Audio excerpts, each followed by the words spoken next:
Chapter 894. With its chong-langed sound, the sword in the eldest princess' hand fell to the ground. She looked at Yiting Xian, who had just entered, with a face of shock, simply not daring to believe the news he brought. Ting Xian, what did you say? My royal brother is getting married. He's marrying a cripple. And he's very ugly. She charged over and grabbed Yiting Xian's wrist, unknowingly using strength.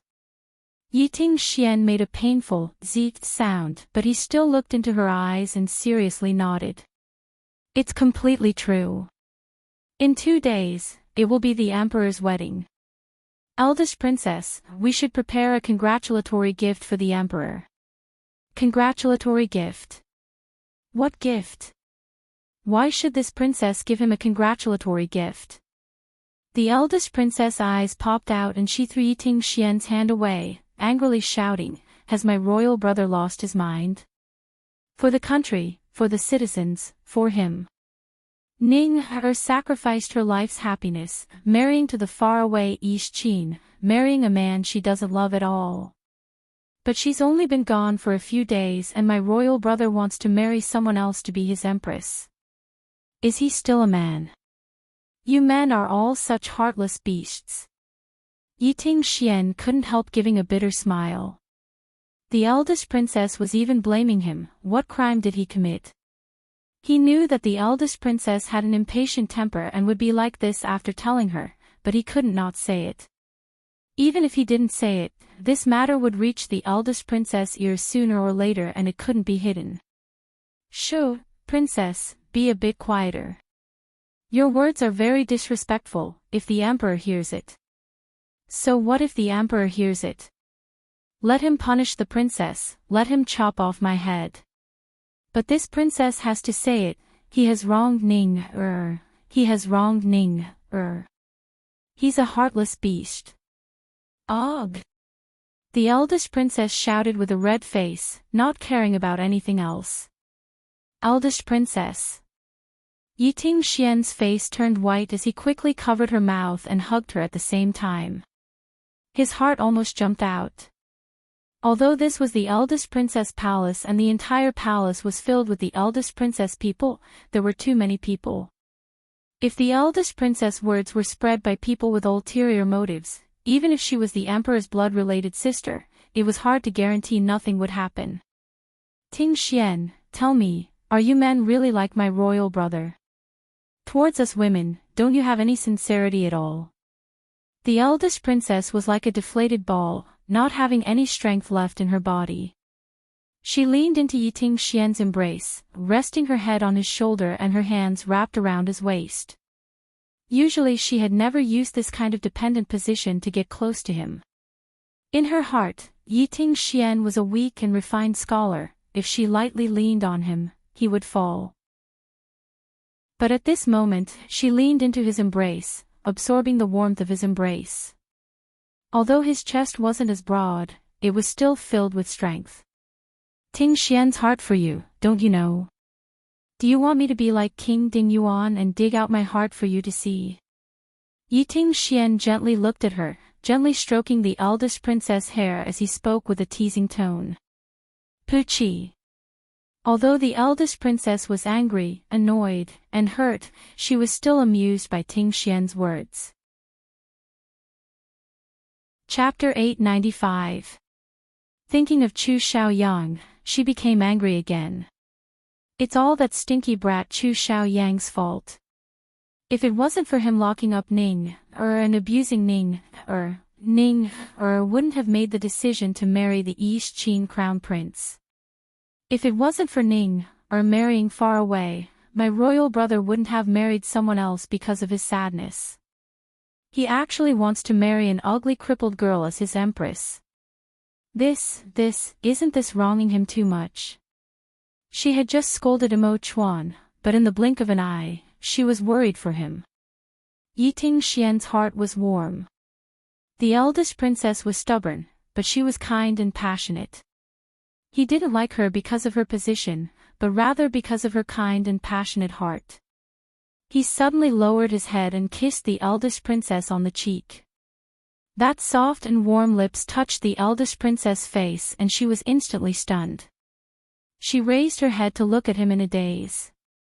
What she saw was the tenderness and love in his eyes. Suddenly, tears welled up in her eyes.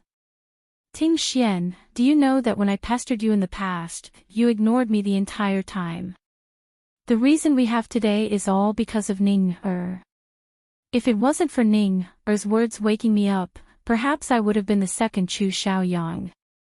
The eldest princess buried her face in Yi Ting Xian's chest as tears flowed down. She thought of herself at the time. Because she admired his appearance and character, she imprisoned him in her princess palace, not considering his feelings at all. Thinking of her actions in the past, how was it different from Chu Xiaoyang imprisoning Qin Ning? Silly girl, how could you be Chu Xiaoyang? Ning doesn't like Chu Xiaoyang, but I like you. Yi Ting Xian said with a faint smile.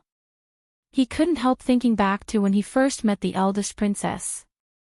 He was young and arrogant at the time. Although he was grateful to the eldest princess for saving him, he was filled with anger and shame from being imprisoned by her. It was that anger and shame that covered up his love and admiration for her. So whenever she appeared in front of him in an overbearing manner, he would think of the days when he lost his freedom. He hated her from the bottom of his heart and didn't want to look at her at all. Until one day, the eldest princess came to find him. He wanted to avoid her in disgust, but the eldest princess suddenly grabbed his sleeve and said in a very small voice, I'm here to apologize to you. Yi Ting Xian almost suspected that there was a problem with his ears. Apologize?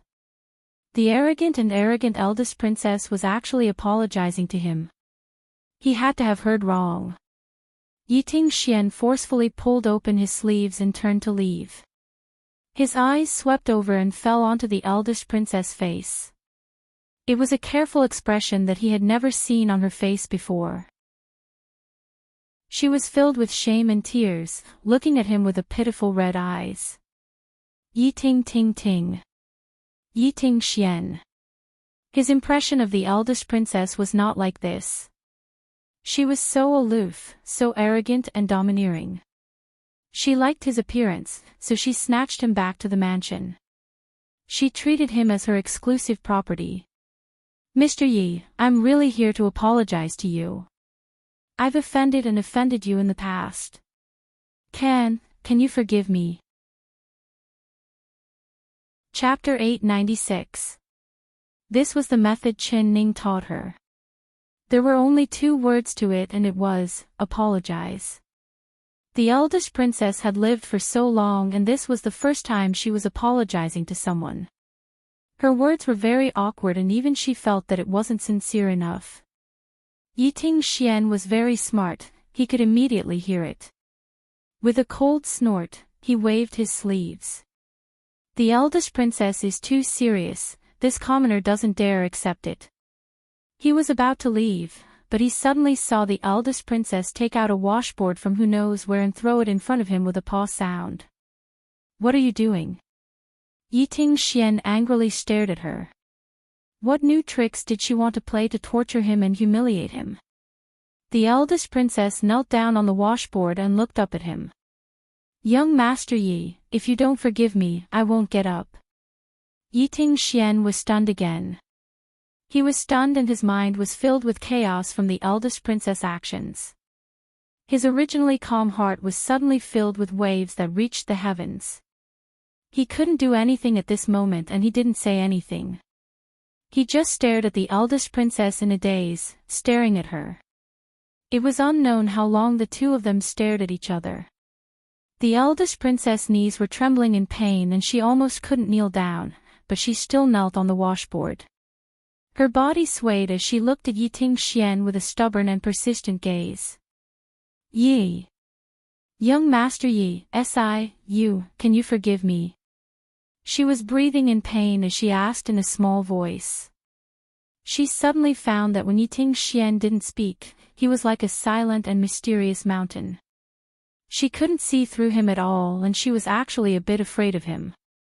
She was afraid that he would reject her again, afraid that he wouldn't forgive her. What else could Yiting Xian say? In fact, when the eldest princess apologized to him, his frozen heart began to melt. He was not as cold and emotionless as he appeared to be. He was infatuated with the eldest princess, and there were times when he would be secretly happy. Only the young man was proud and arrogant. The more the eldest princess pestered him, the colder he became. Now that the eldest princess was kneeling down and apologizing, Yiting Xian's outer layer of hard shell immediately collapsed. He did not say a single word as he turned around and left, not looking back at all.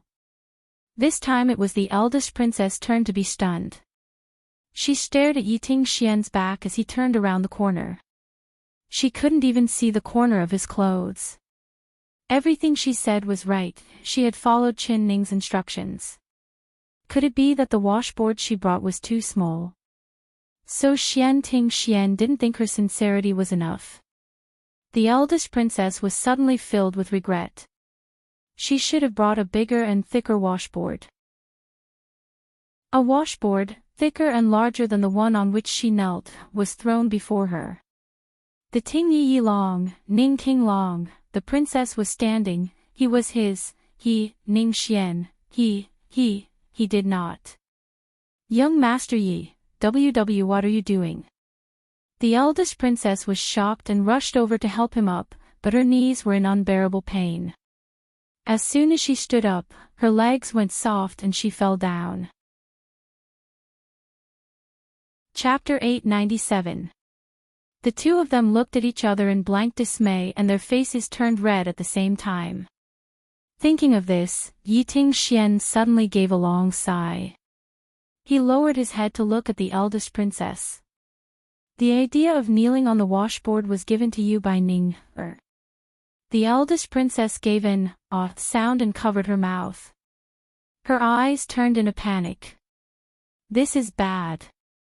How could she have accidentally blurted it out? No. Yes. She wanted to deny it, but she wasn't willing to deny it. This was because she wanted Yiting Xian to know that for them to have today, the person they should thank the most was Ning. She didn't even have time to repay Ning's deep feelings before she left. In this lifetime, she would never be able to repay her. That's right, it was Ning who taught me. She told me that you will never be able to obtain a person's heart by imprisoning them. If I want to obtain your heart, I must let you feel my sincerity. She said that I might not understand it for a while, but she told me that your heart is actually very soft. As long as I apologize to you, you will definitely forgive me. Ting Xian, Ning, is the true ice medium between us. You and I are this happy, but she is this unfortunate, how could I not be sad? The eldest princess said this as tears began to fall. I understand. Princess, I know that Ning is a good girl. For a good girl like her, she will definitely live a happy life, you don't need to worry for her. Yiting Xian hugged the eldest princess' shoulder and comforted her. How could I not be worried? Ting Xian, if you say this again, you are a person without a conscience. The eldest princess couldn't help glaring at him. Yiting Xian revealed a faint bitter smile. It wasn't that he didn't have a conscience, only. He thought of the girl he had only met a few times, but he didn't have a deep relationship with her. It was strange. He hadn't even said a few words to her, but he could feel that this girl understood him very well, just like how he understood her very well.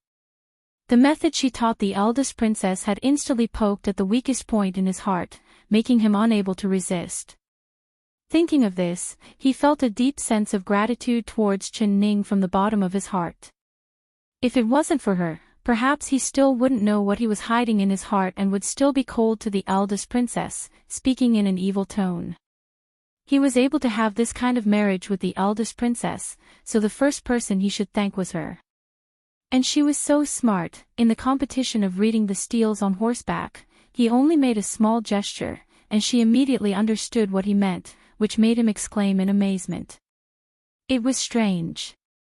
He clearly knew that she had married to Qin, but Yiting Xian could faintly feel that she hadn't left and she wasn't as unhappy as the eldest princess was worried about. Yiting Xian thought of her pair of bright eyes, and the tenacity in her eyes. He knew that she was a lady who would not succumb to fate, she would hold her happiness firmly in her own hands. But this feeling of mutual respect was very subtle. Even he only had a vague shadow of it in his heart. Even if he told the eldest princess, she wouldn't believe him. Ting Xian, you're so smart. Help me think of a way to make my royal brother unable to marry that ugly cripple, okay? The eldest princess' whimsical words scared Yiting Xian. Chapter 898.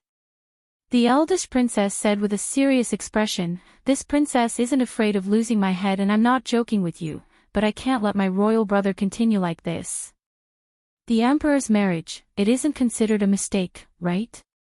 Yiting Xian shook his head in disapproval. "He is in the wrong. My brother clearly likes Ning-er, but Ning-er left him and he married someone else.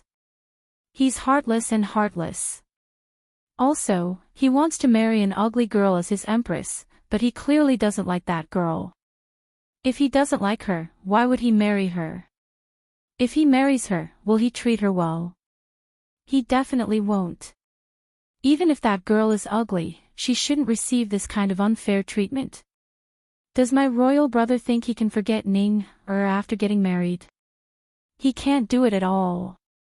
So this marriage has been a mistake from beginning to end, a mistake, a mistake, a mistake. I have to stop them from getting married. I can't just watch my royal brother ruin his entire life like this." The eldest princess became more and more excited as she spoke. She grabbed Yiting Xian's hand. "Ting Xian, you have to help me think of a way to break them up and make this marriage impossible." Yiting Xian gave a sigh. He held the eldest princess' hand and patted the back of it, just like he was comforting an excited child. "I really can't do this because this marriage was personally ordered by the Empress Dowager and that girl was personally chosen by the Empress Dowager. I heard that although she is a commoner girl with a bad appearance and a handicap, she is talented and the Empress Dowager likes her, so the Empress Dowager made an exception to make her the Empress. Not only does the Empress Dowager like her, I heard that the Emperor also." He looked at the eldest princess, wanting to say something, but stopping himself. His white face suddenly turned red. The eldest princess was filled with suspicion and asked, "What about my royal brother? He wouldn't really like that ugly and crippled girl, right?" Yiting Xian's handsome face turned slightly red and he looked away in embarrassment, avoiding the eldest princess' aggressive gaze. "If you have anything to say, then just say it. Are you prepared to suffocate me to death?" The eldest princess stomped her feet and turned Yiting Xian's face over. Yiting Xian was helpless and could only look down as he said in a low voice, "I heard that the emperor took that girl away on the spot and entered the palace, not coming out at all. He didn't even attend morning court today and the ministers were all whispering, saying that the emperor hasn't been close to women for so long. Once he had this thought, he couldn't even wait for 3 days. He hasn't even married yet and he has already. He pampered that girl." The eldest princess' face turned red when she heard this and she was stunned. She did not dare believe that the anxious Emperor Yiting Xian said was her pure-hearted royal brother. Did he really dote on me? She swallowed her saliva and asked with uncertainty.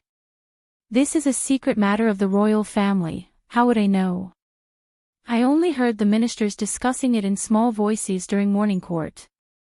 However, they didn't have any intentions of laughing at the emperor, rather they were all happy for the emperor," Yiting Xian said. The eldest princess was completely stunned. She knit her brows and thought about it for a while. "Then does my mother know about this?" She didn't stop it. Chapter 899. The eldest princess suddenly began to cry. She picked up the sword on the ground and gritted her teeth as she said, "My royal brother is truly heartless. Doing this, how can he face Ning her? If he wasn't my royal brother, I would have killed him with a single slash." "Shoo, princess." Yiting Xian quickly took the sword from her hand and placed his finger on her lips. "Don't say anything. What we need to do now is quickly prepare a gift for the emperor and empress. In 2 days, we will be entering the palace for the wedding. All right, this princess will prepare a large gift for him. It will definitely surprise my royal brother." The eldest princess pulled away Yiting Xian's hand and said in a hateful voice. For the emperor's wedding, although everything was simple, there were still many things that needed to be done. In these 3 days, not only was Empress Dowager Zhou busy, even Mo Chuan was not idle at all. He was busy every day until the moon was high in the sky before he could return to his palace. The people in the palace all knew that the future empress was living in the emperor's palace. Although it was not proper, the Empress Dowager didn't say anything, so how could they dare say anything? As for Empress Dowager Zhou, she just wanted to avoid trouble. Towards the emperor's actions, she could only close one eye to it. She only hoped that the emperor could safely get married on a good and auspicious day. As for the rest, she didn't want to care about it. The emperor being willing to favor his empress ahead of time wasn't anything special and it wasn't anything bad. Not to mention that in the harem, with Empress Dowager Zhou here, who would dare say anything? Until the night before Mo Chuan's wedding. Empress Dowager Zhou was lying on the bed, listening to the wind outside the window.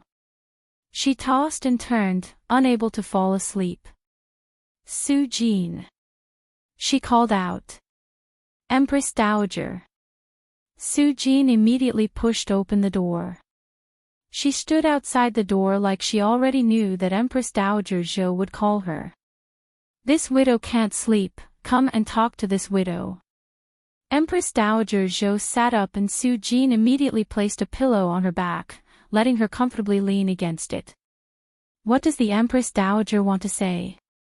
Su Jin gently massaged Empress Dowager Zhou's leg as she spoke in a soft voice.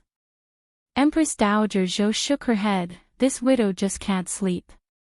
I keep feeling nervous, like something bad is going to happen tomorrow." "Su Jin, do you think the emperor's wedding will go smoothly tomorrow?" Su Jin lowered her eyes and said, "The Empress Dowager is thinking too much. We have prepared everything properly and tomorrow will be as the Empress Dowager wishes. It will be as smooth as can be." Her mouth said this, but her heart was beating fast. She was so nervous that she couldn't even breathe. She was most worried that Empress Dowager Zhou would ask for Chen Ning's name, but she couldn't not answer. It was a good thing that Empress Dowager Zhou had not thought about this for the past 3 days. Now that it was late, if Empress Zhou suddenly asked her, she didn't know how to answer. "You're right. I've been thinking too much about the emperor. You don't know how long I've been waiting for this day. It's finally here." Empress Dowager Zhou closed her eyes and revealed a smile. Chapter 900. Empress Dowager Zhou gave a long sigh. This widow's hair has turned white from waiting and this day has finally come.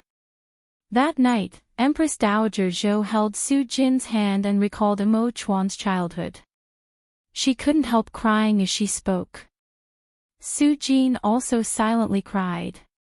She knew that Empress Dowager Zhou had been holding these words in her heart for a long time and the only person she could talk to was herself.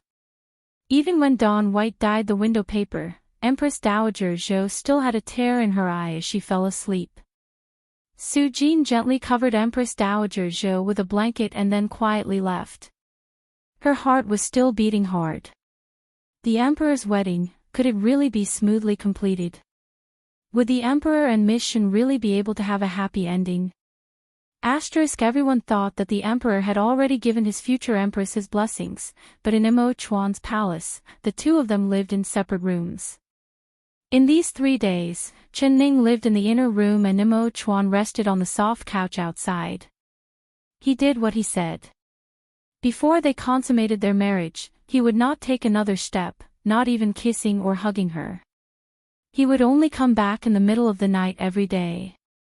When he came back, she would already be asleep.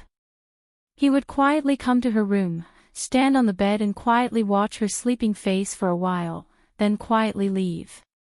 Although the two of them lived together, they had not seen each other in these 3 days and they had not spoken at all.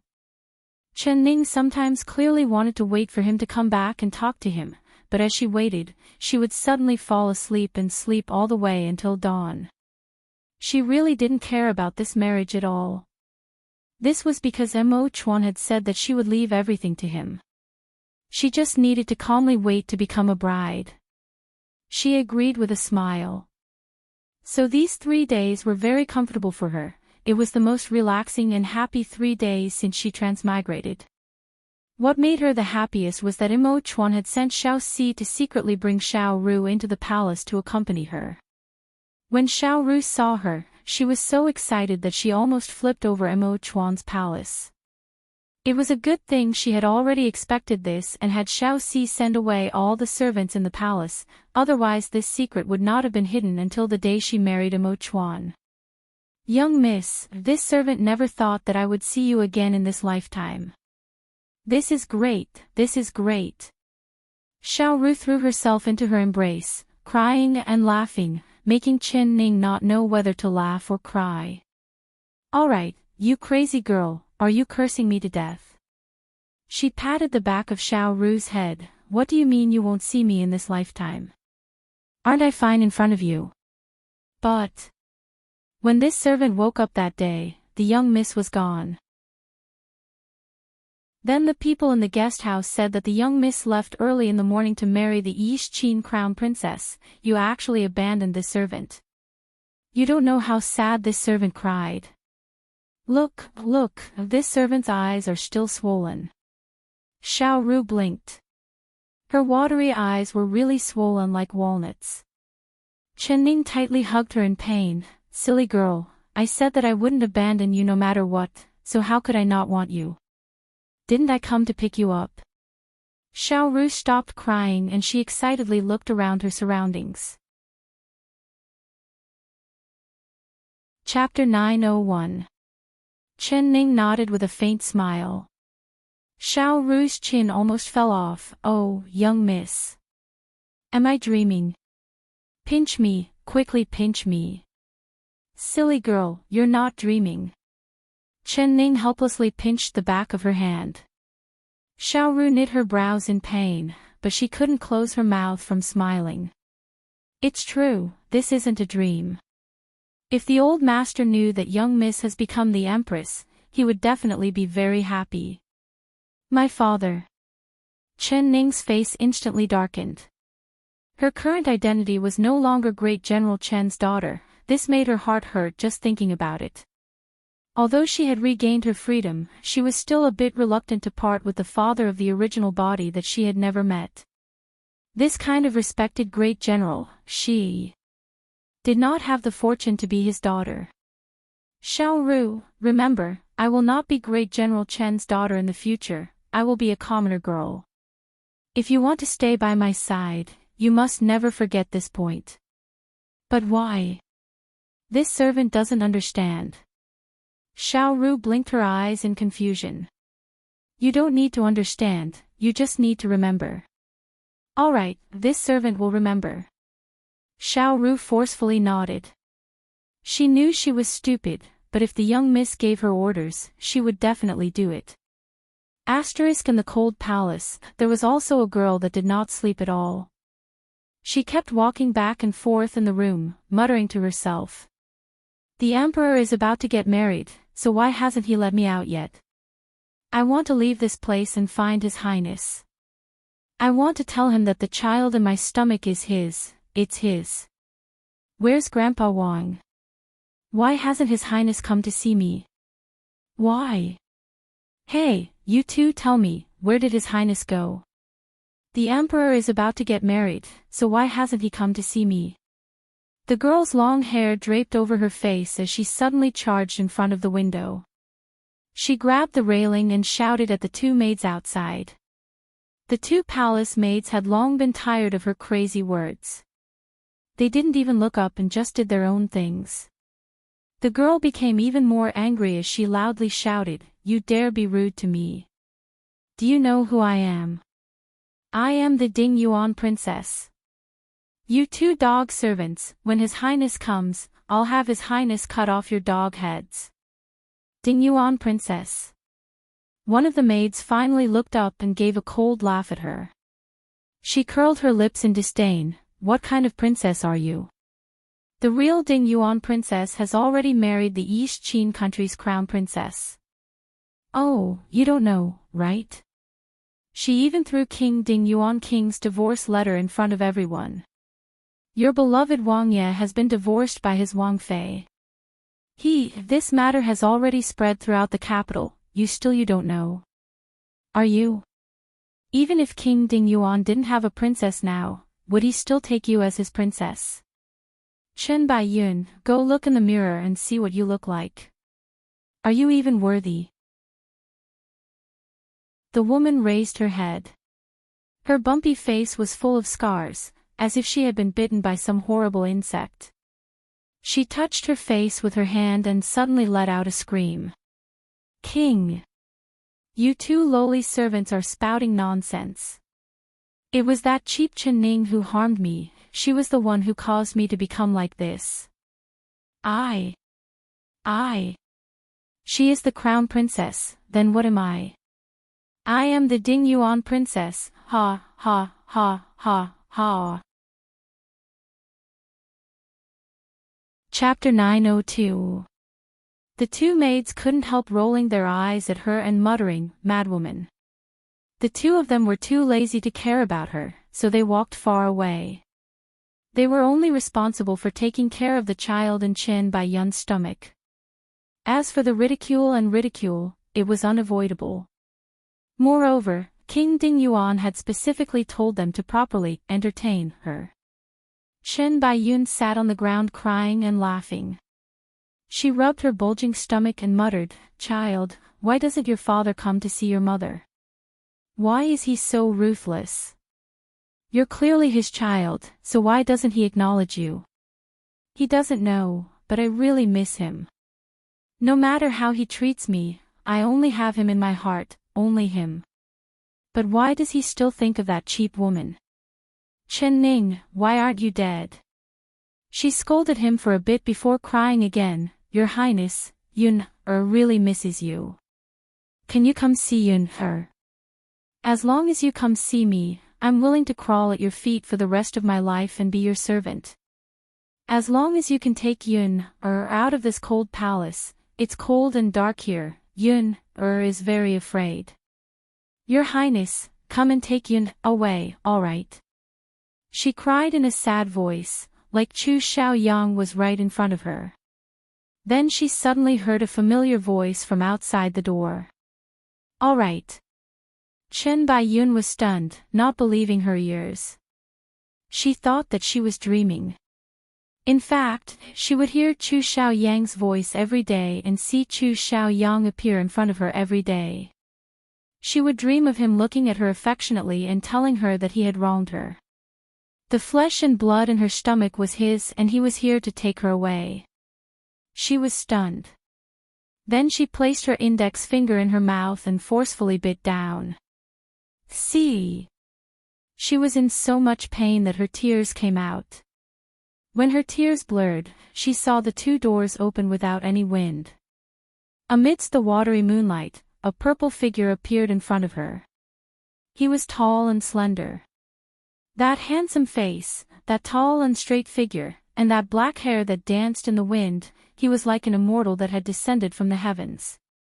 That was the prince that she couldn't forget, the prince that she always thought about. Chen Baiyun's tears fell down her cheeks.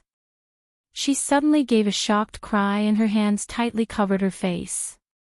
Her entire body shrank into a ball as she desperately shrunk into the corner. She thought of her ugly face. No matter what, she couldn't let her lover see it, otherwise he would hate her and despise her. But before she lowered her head, Chu Xiaoyang had already seen her face and his heart skipped a beat. Pink skeleton. That was the only word that came to his mind. The beautiful face that was once as charming as a hibiscus was gone, replaced by a face that looked like a skeleton. The muscles on her face had rotted away, leaving only a thin layer of skin on her bones. Only the two moving eyes showed that she was still alive. Although he knew that the skeleton face in front of him was his own masterpiece, Chu Xiaoyang almost vomited. However, he forcefully restrained himself and did not reveal any strange expression. The words Chen Ning had said before they parted rang in his ears. Chapter 903. That's right, it was because he thought of this that he came here. This was what his Ning wanted him to do, so he came. He wanted to be a responsible man, he didn't want to disappoint his Ning Yun Chu Xiaoyang slowly walked beside Chen Baiyun and looked down at her. Her hair was a mess and her face was buried in her palms. She was curled up like a shrimp and there were two bones sticking out from her back. She was thin, dirty, and ugly, just like a beggar. Chu Xiaoyang stared at her and suddenly didn't hate her as much as before. He suddenly felt like he was in the same boat as her. Not long before, when he had crawled out of the stone chamber, he had looked no better than she did. His countenance had frightened even himself. He was hurt by love and she was also hurt by love. The difference was that his heart was broken because of another woman, but she had become like this because of him. Just now, when he was outside the room, he heard her rambling inside, heard her crying and begging, but it did not move his cold and hard heart at all. But for some reason, seeing her ugly, thin, and lowly curled up at his feet, it was like seeing another him. He had once abandoned all his dignity to beg the girl he loved, but he didn't get anything. What about her?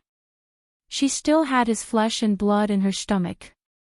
Your Highness, Yun is very ugly right now. Yun doesn't have the face to see you. Your Highness, quickly leave, you. Please leave. I beg you, Yun begs you. Chen Baiyun's trembling voice came from her palms. Her face was buried in her knees and her body was trembling. Before Chu Xiaoyang appeared, she was hoping that he would come to take her away, but now that he had come, she was hoping that he would leave. She didn't want the man she loved to see her ugliest moment. If she had hugged Chu Xiaoyang's leg and begged him to take her away, Chu Xiaoyang would have impatiently kicked her away. But he never would have thought that she would feel inferior to the point that she didn't even dare look at him. It was clearly him who caused her to become like this, but she didn't hate him at all. She still loved him like before. Chu Xiaoyang's heart suddenly skipped a beat. Even if he has made 1,000 mistakes, loving you isn't wrong. This was what the eldest princess had loudly said to Ning for him. What about Chen Baiyun? Wasn't she the same? She had made thousands of mistakes, but she was the only woman in the world who loved him to the point that she had no regrets. Even if Chu Xiaoyang's heart was made of stone, he couldn't help softening at this moment. He slowly squatted down and pushed aside Chen Baiyun's hair that was as messy as withered grass. He lifted her face from his palm and looked at her without blinking. Your Highness, Yun is very ugly. Dawn. Don't look at me. Your Highness, Yun said in a, Your Highness, Yun, Yun's,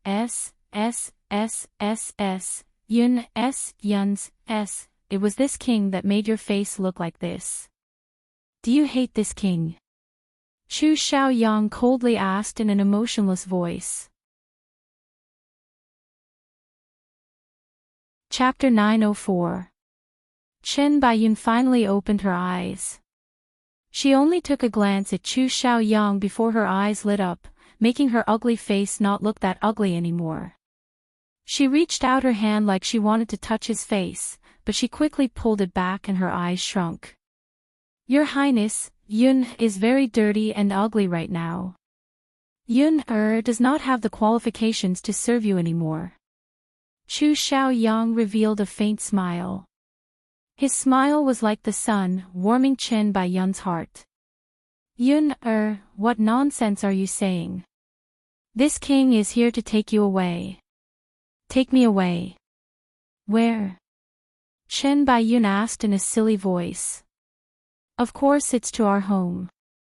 You are this king's concubine, you have this king's flesh and blood in your stomach. Your Highness, do you believe me? Do you believe that the child in my stomach is yours? Chen Baiyun was pleasantly surprised. Chu Xiaoyang did not say anything else. He picked up Chen Baiyun and his eyes fell onto her stomach. Her stomach was clearly bigger than before, but she seemed even lighter than before. It was as if there was only a pile of bones left. Yun, you've suffered in the cold palace. After returning to the palace, this king will feed you until you're fat, you won't be this skinny anymore. This king wants you to give birth to a white and fat son for me. Chen Baiyun's tears fell as she was filled with joy. She had waited for this long and hoped for this day, finally waiting for the man she loved to change his mind. Chu Xiaoyang held Chen Baiyun as he quickly left the cold palace. He had a smile on his face the entire time. Tomorrow, Chu Mo Chuan, I will bring my woman and child to witness your wedding. I want to personally see what kind of ugly monster the woman you're marrying is. The emperor's wedding was a celebration for the entire country. Although the wedding date was set in a hurry and the emperor had ordered for it to be simple, the wedding of a country's ruler was still grand and solemn. The civil and military officials all changed into ceremonial clothes and followed the emperor to the ancestral temple in the morning before returning to the palace. The wedding would be held in the palace and Empress Dowager Zhou personally took care of it, making sure everything was in order, without a single bit of chaos. In the red candles burning in the wedding hall, the civil and military officials were all gathered together with Empress Dowager Zhou sitting in the seat of honor. Mo Chuan was wearing a large red wedding robe. The bright red color made his eyes shine even brighter, making him look very dazzling. Today was clearly his joyous day, but his face was as calm as usual, not revealing any emotions. This made Empress Dowager Zhou's heart filled with anxiety, afraid that something unexpected would happen. Empress Dowager Zhou couldn't help whispering to Su Jin, do you think the emperor is not satisfied with his bride? This widow doesn't think he's happy at all. Su Jin looked at Mo Chuan. She knew in her heart that how could the emperor not be happy, he was just too happy, so he was desperately suppressing himself. Even if everyone here was added together, they still wouldn't be as happy as the emperor. He was about to marry the girl he loved the most. How could he not be happy? Empress Dowager, you're thinking too much. The emperor is the ruler of a country. If he's like other groom and only knows how to smile like a fool when getting married, then where would the emperor's dignity go? That's right, Su Jin is right. This widow is thinking too much. Empress Dowager Zhou laughed. Chapter 905. Su Jin said, you're too impatient, the auspicious time is not here yet. Once the auspicious time arrives, the bride will naturally arrive. She was secretly worried in her heart. She hoped that the wedding would end soon and the emperor and Miss Qin would enter the nuptial chambers. At that time, the large stone in her heart would finally fall down. The auspicious time has arrived. With a loud announcement, the drums began to sound. Everyone in the wedding hall stood up and stretched their necks to look outside the door. They saw 2 rows of beautiful maids walk in. Following that, a bright red color appeared in front of everyone's eyes. It was like a ray of sunlight that lit up the entire wedding hall. Under the support of 2 maids, a slender figure with a red scarf on her head and a gold-embroidered robe appeared in front of everyone. Her posture was very beautiful. She was as slender as a willow and as graceful as an immortal. Although the crowd couldn't see her face, they could only see her lithe and charming figure. It was obvious that the beauty under the red veil was unparalleled. The civil and military officials couldn't help secretly whispering. Didn't they say that the Empress chosen by the Emperor was a commoner girl? But looking at her dignified and noble appearance, how does she look like a girl from a commoner's family? She is even more eye-catching than a girl from a noble family. That's right, I've heard that she's ugly, ugly to the point where she can't be uglier. I really want to see her face under the red scarf and see if it's as ugly as the rumors say. I've also heard that she's a cripple. Nonsense, can a cripple stand this straight and have such a beautiful figure? That person's words were stuck in his throat because everyone could see the red-clothed bride slowly walking forward. One foot was high and one foot was low, limping forward. She really was a cripple. Everyone couldn't help letting out sighs of pity. Such a beautiful figure was actually a cripple. This was truly a pity. Chu Xiaoyang was also standing in the crowd. From the moment the red-clothed bride appeared in front of him, it was like his acupuncture point had been poked and he was completely stunned. For a moment, it was like time had turned back and he returned to several months ago, to the day he and Chen Ning were married. She was also wearing a dazzling red wedding dress at that time, but he only took a single glance before turning his head in disgust. He did not even bow to her and sent someone to send her into the bridal chamber. He suddenly found that the slender red-clothed figure was actually very similar to Ning. Impossible. This was definitely impossible. How could she be Ning? Ning had already married the East Qin crown princess, so she wouldn't appear here. Chu Xiaoyang desperately told himself in his heart, but his eyes were firmly locked onto the red-clothed girl. He did not even blink as he tightly clenched his fists and the blood in his body boiled. She was too similar. She was too similar. At this moment, the red-clothed girl moved. She limped forward. Sighs of pity sounded around her, but she ignored them. She didn't ask for the support of the palace maids. She walked alone on the long red wedding carpet. The surrounding people suddenly quietened down. Everyone stared unblinkingly at the bride who was limping down the wedding carpet. They felt pity, sympathy, and admiration for the young girl. If it was anyone else, they would have already fallen from the criticism of the crowd. How could they have the courage to show their flaws in front of everyone? This girl was truly worthy of being chosen by the Empress Dowager. Chapter 906. Chu Xiaoyang's heart finally calmed down and a faint smile appeared on his lips. She wasn't Ning. Ning was definitely not a cripple. It was just that their figures were too similar. Coupled with his longing for Ning, he had mistaken them for the same person. The emperor must have agreed to marry her because she was a bit similar to Ning. Chu Xiaoyang thought about this while looking at Chen Baiyun beside him. Chen Baiyun's face had already been smeared with the recovery ointment, but it was a pity it couldn't be restored overnight. Her face was still as thin as a skeleton and ugly to the point of not being able to see people, so she had a thick veil covering her face, only revealing a pair of eyes. She and Chen Ning were sisters with the same father but different mothers. In terms of resemblance, the two of them had a pair of charming large eyes. Only Ning's eyes were clear without any impurities and Chen Baiyun's eyes were filled with shrewdness and calculation. Chu Xiaoyang did not know what kind of feelings he had towards Chen Baiyun, but sometimes when he saw her, he would vaguely think of her as Chen Ning's shadow. Just because she was a bit similar to Ning, he could not bear to let her die. As for the emperor, he wanted to marry this crippled girl as his empress. Would he be like him, unable to obtain what he lost, so he could only find someone similar to replace it? Who would have thought that even though he was sad, the emperor would also be as sad as him? Chu Xiaoyang curled his lips and looked at Imo Chuan, who was wearing a wedding robe, with ridicule. Suddenly, his brows moved. He saw Imo Chuan walk forward and welcome his crippled bride.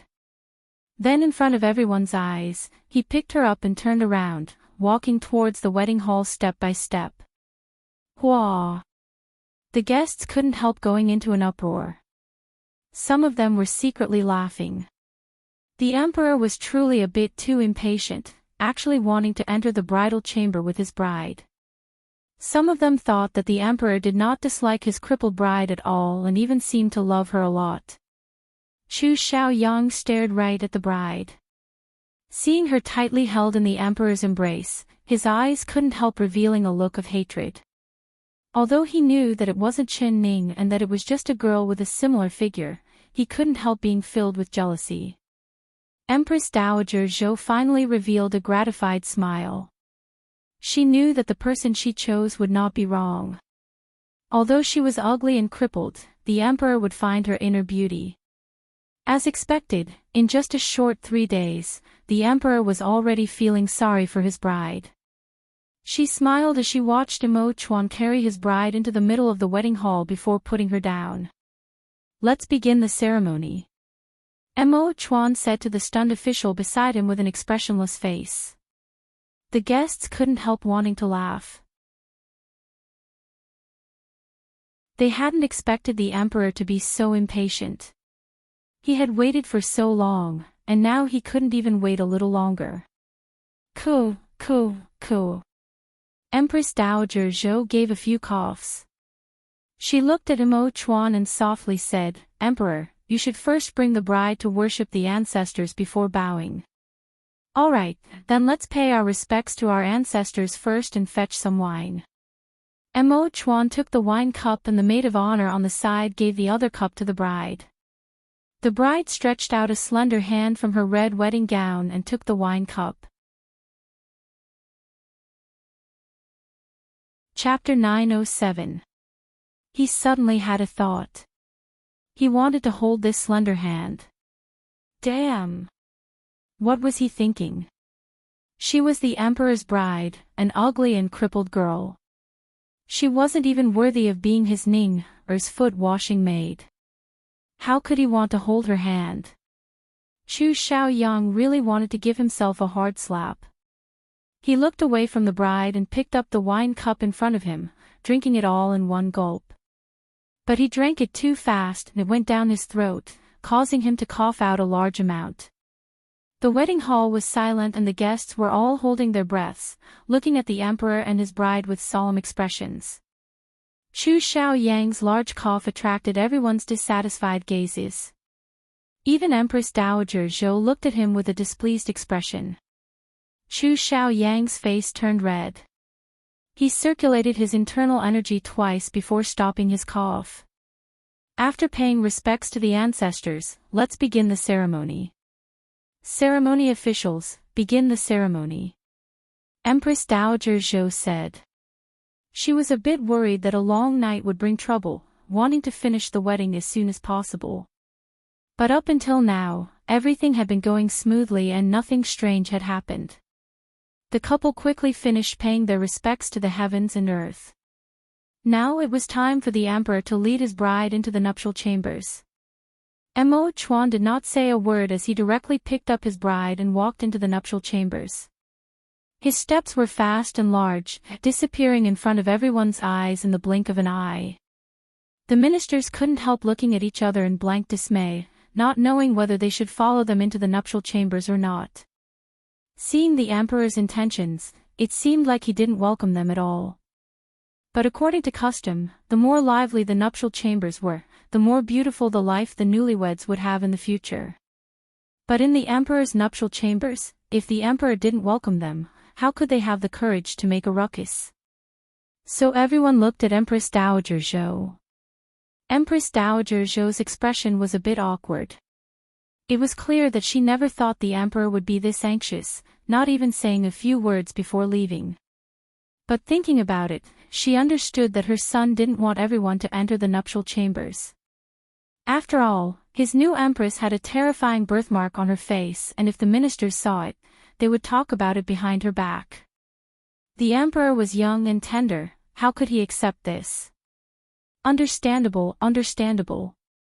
Empress Dowager Zhou thought about it and revealed a faint smile. She was very experienced, so it was easy for her to deal with this kind of situation.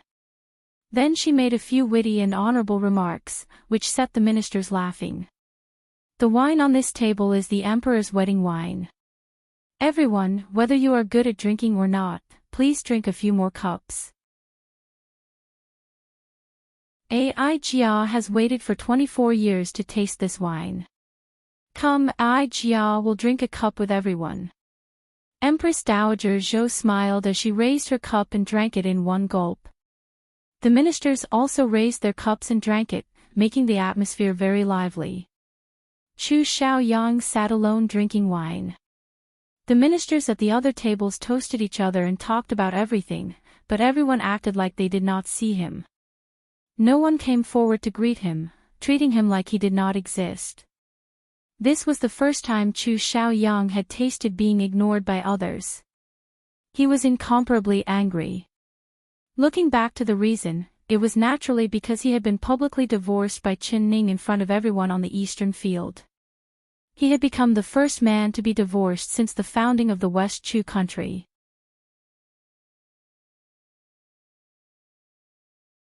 Chapter 908.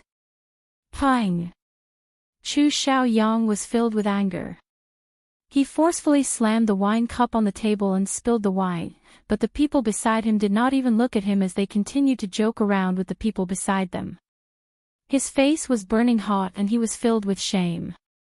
If he knew that he would receive this kind of cold treatment, he wouldn't have come. Originally, he wanted to attend the wedding and make the emperor embarrass himself in front of everyone. However, the emperor didn't give him the chance.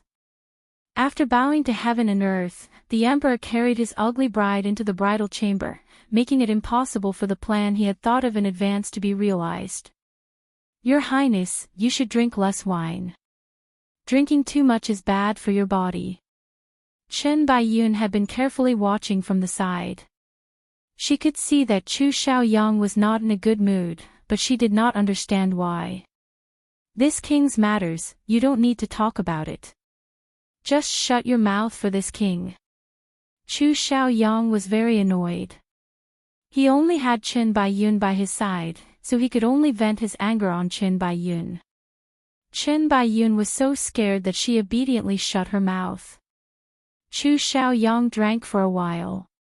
He saw that the other tables were filled with people talking and only his table was empty. There wasn't even a single person to talk to, so he was filled with anger. Are you mute? Why aren't you saying a single word? Is it that you're not even willing to talk to this king? If you're not willing, then scram for this king.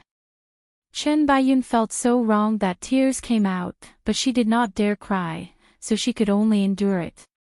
Your Highness, it's you who won't let Yun'er speak. This king is telling you to die, so why aren't you dying? Chu Xiaoyang angrily said. Your Highness. Chen Baiyun forcefully bit her lips, not letting out a cry. Speak for this king. Chen Baiyun opened her mouth. Your Highness, what do you want Yun'er to say? Say what this king wants you to say. Do you have a brain? Chu Xiaoyang's mood was very bad.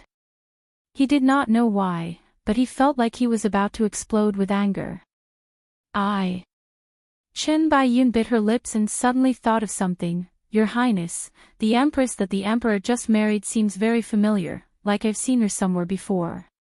Which family's young miss is she from?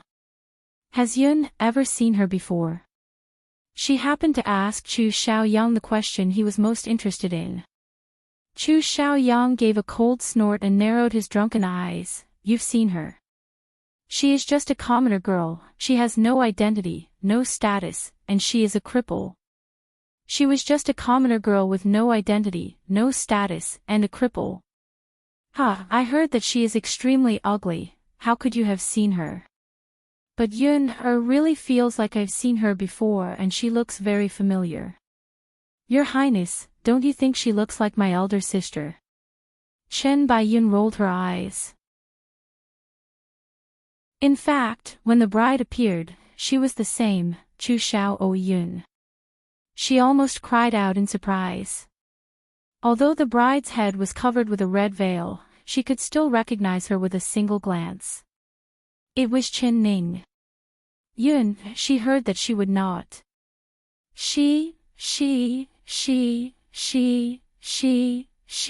Yun, Chen,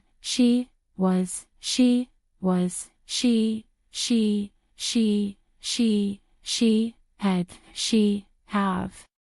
Chen,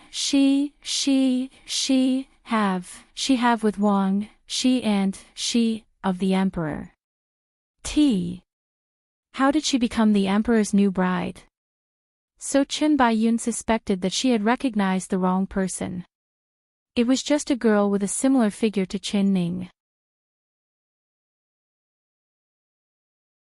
Chapter 909. What, you also think that the bride looks like Ning, right? This king also thinks that she looks like Ning, but she can't be Ning, How could Ning, be a cripple? Chu Xiaoyang was drunk as he giggled and shook his head at Chen Baiyun. Cripple. Being a cripple can also be faked. It isn't hard for a normal person to pretend to be a cripple. Chen Baiyun blurted out without any hesitation. Cool. Chu Xiaoyang choked on another mouthful of wine and began to violently cough. Chen Baiyun quickly patted his back, helping him calm down. Chu Xiaoyang had drunk a lot of wine and his entire body was in a daze. But Chen Baiyun's words were like a bolt of lightning, breaking through the chaos in his mind and making him sober up. That's right, being a cripple could be faked. What was so hard about pretending to be a cripple? He could pretend at any time. Chu Xiaoyang grabbed Chen Baiyun's wrist and his dark eyes stared right at her. Yun, do you really think that the bride looks like Ning, Are you sure? Chen Baiyun felt the heat in his palm and her body began to tremble with excitement. Her heart filled with a trace of hatred. His Highness would never care about her like this. He could not forget that cheap woman, he still loved that cheap woman. Even if he saw a shadow that looked like her, he would still lose his composure. What if Chen Ning really came back? Would he not want her anymore? She suddenly wanted to bite her tongue in regret. Why did she say that the bride was Chen Ning? What if she really was? Wouldn't she be sending His Highness away with both hands? But she wanted to attract Chu Xiaoyang's attention too much. She knew that no matter what she said, Chu Xiaoyang would not care about her. Only when she mentioned Chen Ning would he focus his attention on her. I. She bit her lips, feeling very conflicted. Speak. Chu Xiaoyang used a bit of strength and Chen Baiyun felt a sharp pain in her wrist. She couldn't help letting out an sound as tears began to fall. I just feel that she looks like elder sister, she really does. I grew up with her, so I can't be wrong. She is elder sister. Chen Baiyun said with tears in her eyes. Her heart was filled with hatred, she hated Chen Ning to the extreme. She was sure that in front of all the ministers, the bride who had married the handsome emperor as the Empress, was Chen Ning. Thinking of this, she gritted her teeth in hatred. Why? Why did Chen Ning have this kind of good luck? Why did she always have to suppress her? Why did she always have to be higher than her? Why was she able to marry His Highness and become his princess consort, while she could only be a side consort? What right did she have to divorce Wang Yi as she pleased and turn around to become the crown princess, while she lived in the cold palace that was neither a person nor a ghost? Why did she jump to become the empress who was below one person and above tens of thousands of people, while she was still a side fae that was ignored and looked down upon by others? Chen had this kind. Why did she have this kind? She had become. Chen had a. Xiao Chu. Chen. Chen Yan, Bai Chen, had Chen, Yang. The only person who could do this was Chu Xiaoyang. She understood Chu Xiaoyang too well. As long as she believed that the bride was Chen Ning, Chu Xiaoyang would not be able to accept this. As expected, after she said this, Chu Xiaoyang's expression immediately changed. Chapter 9-10. Just as the guests were drinking and laughing to their heart's content, a wine jar suddenly smashed heavily onto the golden brick floor. It shattered into pieces and the wine splashed everywhere. What's wrong? What's happening? Which servant is this bold, actually daring to break a wine jar? No one thought that someone would make this kind of mistake in the emperor's wedding hall, so they all looked over. They saw Chu Xiaoyang stand up from the table. His tall and handsome figure was like a crane among a flock of chickens. His eyes were dark and deep as he stared at Empress Dowager Zhou sitting in the seat of honor. He raised his voice and said, "Empress Dowager, the emperor has already been in the bridal chamber for so long. This minister wants to disturb the nuptial chamber. I ask for the Empress Dowager's permission." Disturb, disturb, disturb. The nuptial chamber. The guests all stared at Chu Xiaoyang, thinking that King Ding Yuan really was bold. He actually dared to disturb the emperor's nuptial chamber? Wasn't he afraid of losing his head? But thinking about it, of course he wasn't afraid. Just because he was the previous emperor's son, just because he was the emperor's nephew, just because he had an inextricable relationship with the emperor. The emperor could cut off anyone's head, but he definitely would not cut off Chu Xiaoyang's head. Empress Dowager Zhou stopped drinking the wine in her mouth. She was stunned for a bit before saying with a smile, "Xiaoyang, the emperor likes peace and doesn't like noise. Today is his wedding day, so he can do whatever he wants. This widow doesn't want the emperor to be unhappy. You like noise, isn't this place lively enough? Why are you all just drinking wine? Come, everyone go congratulate King Ding Yuan with a cup. I wish him a son soon and a concubine's love and harmony." She resolved the awkwardness of the banquet with a few casual words. Who among the ministers dared to disobey the Empress Dowager's orders? So they all had smiles on their faces as they surrounded Chu Xiaoyang's table, toasting him cup after cup. Chu Xiaoyang couldn't refuse, and after being toasted by everyone, even with his deep internal energy, he couldn't drink dozens of cups in one go. He was instantly drunk and his handsome face was dyed red from the alcohol, not even being able to speak clearly. No matter who toasted him, he didn't even look at them before drinking them all in one gulp. The ministers all understood the Empress Dowager's meaning. The emperor did not like noise and did not like people disturbing his nuptial chamber, so if they dared to disturb the emperor's nuptial chamber, the emperor would be very, very unhappy. This King Ding Yuan was a good example. The Empress Dowager was killing the chicken to warn the monkey. If he wanted to go to the bridal room, the Empress Dowager would give him a show of strength, making him so drunk that he couldn't get up. Let's see how he would go to the bridal room. Chu Xiaoyang was completely drunk. He picked up a cup of wine and poured it down his nose. In the end, he choked to the point of tears coming out. Everyone broke out in laughter. "Ha, ha, King Ding Yuan is drunk. I think he's pretending to be drunk. Your Highness, this lowly official offers you another toast." Everyone laughed and continued toasting him. Naturally, they did not have any good intentions. They wanted to make Chu Xiaoyang drunk and see his ugly appearance. How interesting would that be?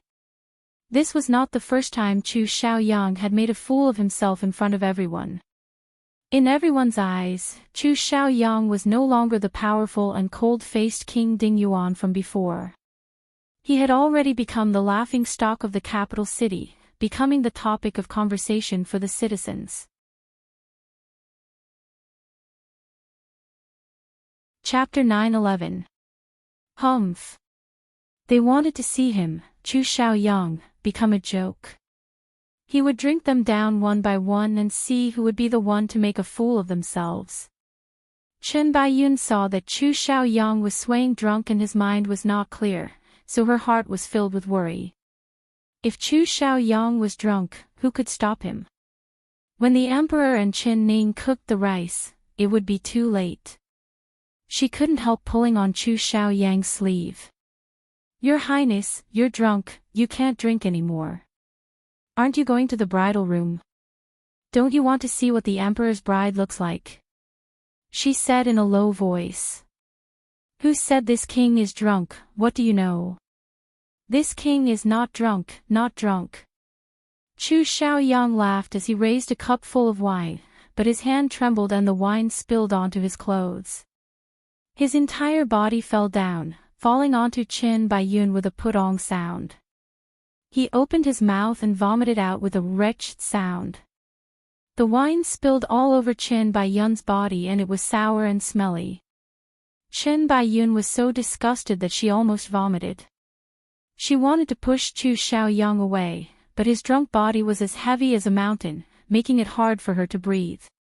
Third brother, you're drunk.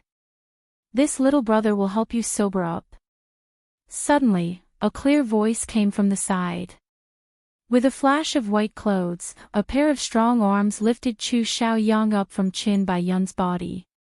I'm not drunk, who says I'm drunk? I want to keep drinking. Xiao Bai, why is it you? You're also here to compete in drinking with this king. Alright, let's drink another 300 cups and see who can drink the other down. Chu Xiaoyang stared with a pair of drunken eyes as he giggled at the handsome young man supporting him. Chu Xiaobai did not care about his drunken words. He did not want his third brother to make a fool of himself in front of everyone, so he half supported and half carried him out of the wedding hall and into the garden outside. Xiaobai, I want to tell you a secret, a big secret. Chu Xiaoyang suddenly stopped. He put away his smile and looked at Chu Xiaobai with a serious expression. For a moment, Chu Xiaobai almost thought that he was pretending to be drunk. But he could feel that Chu Xiaoyang's body had no strength. He was leaning on him to not fall. Third brother, go rest over there first. It won't be too late to tell you any secrets. No, this king must tell you now. If this king doesn't stop them now, it will be too late. Xiao Bai, bring me there immediately. Chu Xiaoyang swayed as he stood up and grabbed Chu Xiaobai's wrist. Chu Xiaobai felt like his wrist was caught by a large iron hoop. He couldn't help asking, Third brother, you're really drunk. Where do you want this little brother to take you? What do you want to stop? Of course it is to stop them from going to the wedding. Where is the emperor's nuptial chamber? I want to stop them from going there, I can't let them do it. I want to find Ning-er. My Ning-er. Chu Xiaoyang pulled Chu Xiaobai as he stumbled forward. Yang. Chu Xiaobai couldn't take it anymore. He forcefully pulled Chu Xiaoyang out of his grasp and shook his shoulder. Chu, Xiao, Bai, Xiao. There was no Ning-er here. Ning had already married into the East Qin country. This younger brother will never allow you to destroy the emperor's nuptial chamber. You're drunk, this little brother will immediately take you back to the palace. Chu Xiaoyang suddenly opened his mouth and began to laugh.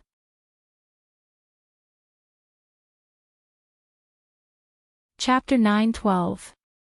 Third brother, you're not allowed to say anything disrespectful to the emperor. This is the palace, not your king's palace.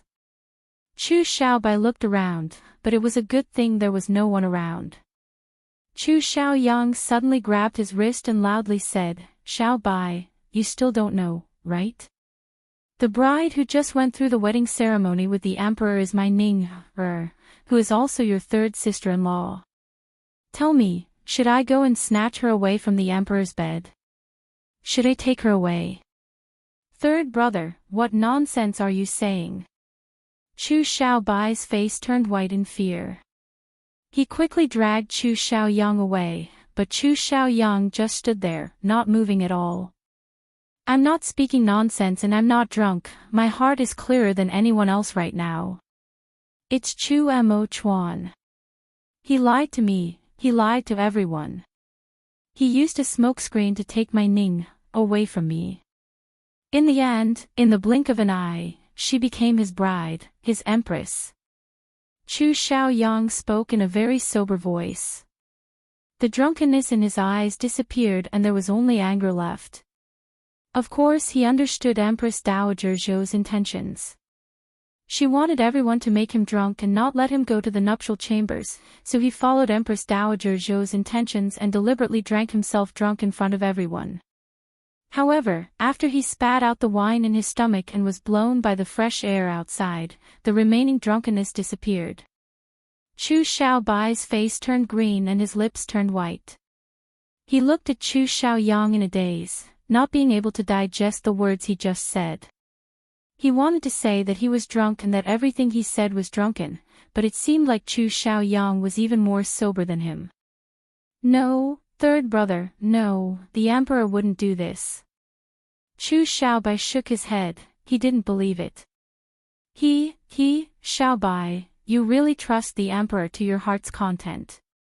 No matter what he says or does, you believe him. But why don't you believe me? I am your blood-related brother. Would I lie to you? If you are my blood-related little brother, you will come with me to find the emperor and take my woman from his bed. He forcefully grabbed Chu Xiaobai's wrist and stared right into his eyes. Chu Xiaoyang was very smart, he knew that he couldn't beat Mo Chuan. The only thing he could rely on was his little brother Chu Xiaobai. Third brother, it's not that this little brother doesn't want to help you, but you really have the wrong person. The bride is not Ning, this little brother will not break the emperor's nuptial chambers at this time. Chu Xiaobai firmly shook his head. Xiaobai, you are confused. Don't you like Ning? Don't you also love her? Even if she's wearing a red scarf, I don't believe that you can't recognize her. Even Chen Baiyun had just said that she was Ning, my Ning, We have to be tricked by the emperor. She did not marry to Yi Qin at all.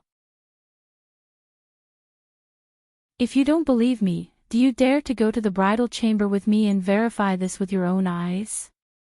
Chu Xiaobai gritted his teeth. Could he not recognize it? Actually, he Xiao.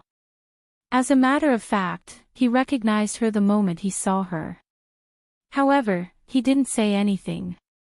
Amidst the great shock, he chose to remain silent. He stood in the crowd and watched her. He watched her and the emperor bow to the heavens and the earth, husband and wife bowing to each other. He watched the emperor pick up his bride and leave with large steps, leaving everyone's line of sight.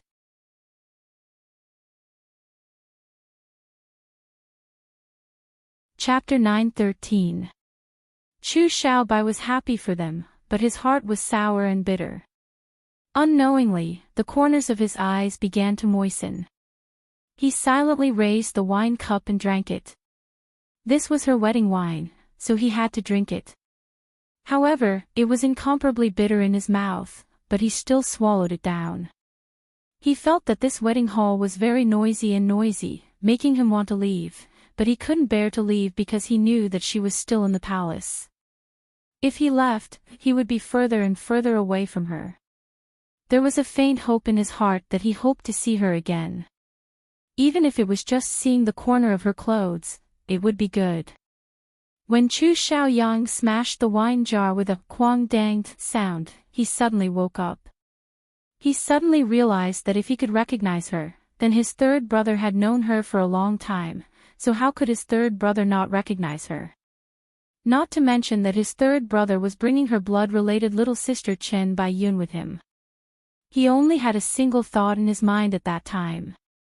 No matter what, he couldn't let his third brother destroy her marriage and enter her nuptial chambers.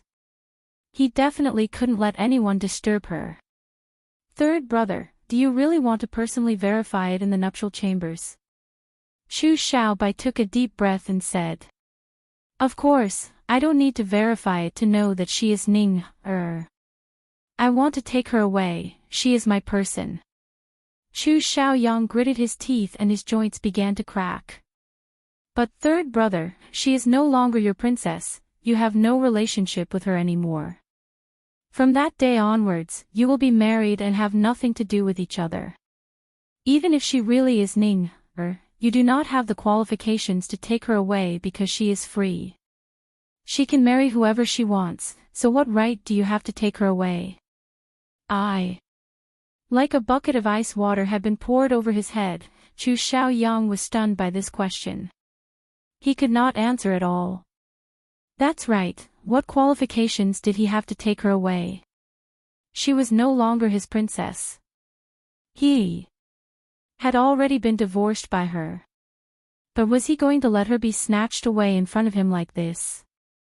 Thinking of her wearing a red wedding dress and lying on another person's bed, looking as charming as a begonia flower, waiting for that man to pick her up, he was filled with jealousy. He was so angry that he wanted to kill someone. But they lied to me, they lied to everyone. I, Chu Xiaoyang, am not easy to bully. They played with me like a fool. I'm not willing. Chu Xiaoyang forcefully pushed Chu Xiaobai away and charged into the harem. Third brother, what are you doing? The back palace cannot be summoned and outsiders cannot enter.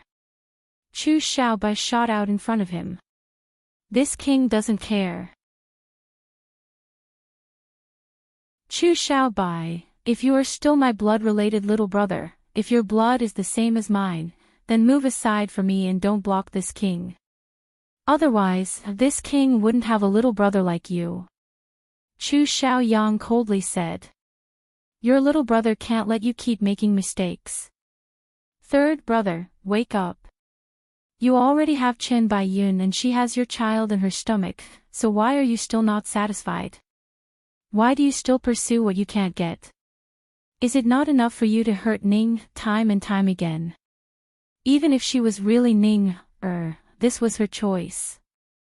If you really love her, what you should do is to fulfill her wish, not continue to harm her and make her suffer.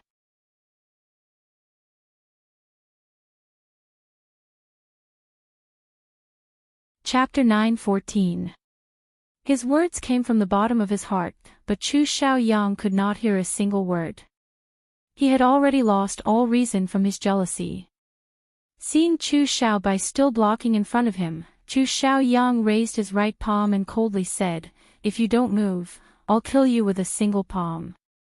Third brother, if you can do it, then just kill me. This little brother will not let you go today. Chu Xiaobai straightened his chest. Very good. Chu Xiaoyang did not say anything. With a "hoo" sound, he sent a palm at Chu Xiaobai's chest. Pooh! That palm hit Chu Xiaobai's chest. He did not dodge at all and spat out a mouthful of blood. His face instantly turned pale white. I only used 30% of my strength.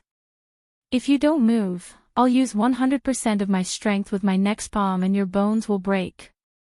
Chu Xiaoyang gave a cold snort. I won't move. Third brother, just hit me.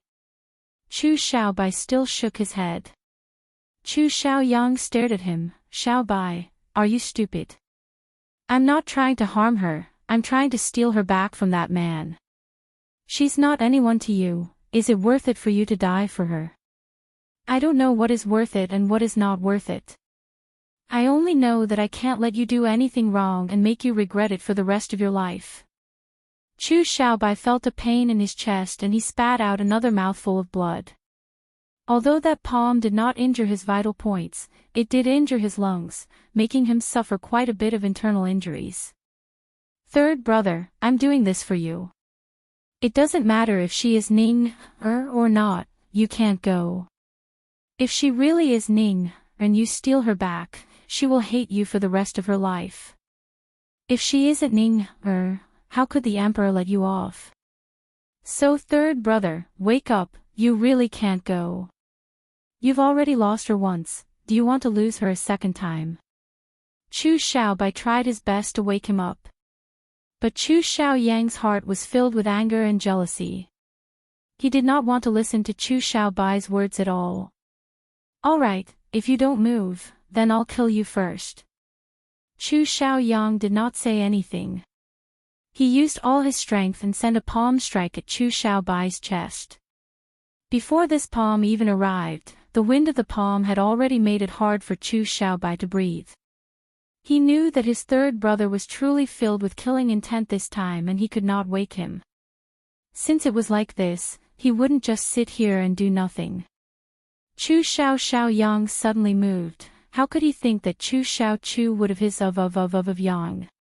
Xiaobai of his of his of Chu of Xiao of his. Chu Xiaobai, you bastard, let me go. He was filled with rage as he stared at Chu Xiaobai, wishing he could dig 2 holes in his opponent's face. Chu Xiaobai carried Chu Xiaoyang on his back and returned to the wedding hall. He apologized to Empress Dowager Zhou, saying that his third brother was drunk, so he had to send his third brother back to his palace to rest. Chu Xiaobai carried Chu Xiaoyang on his back and returned to the wedding hall. He apologized to Empress Dowager Zhou, saying that his third brother was drunk, so he had to send his third brother back to his palace to rest. Empress Dowager Zhou naturally agreed. The ministers could not see Chu Xiaoyang make a fool of himself, so they were a bit disappointed. However, they quickly threw this matter to the side and continued to drink and enjoy themselves.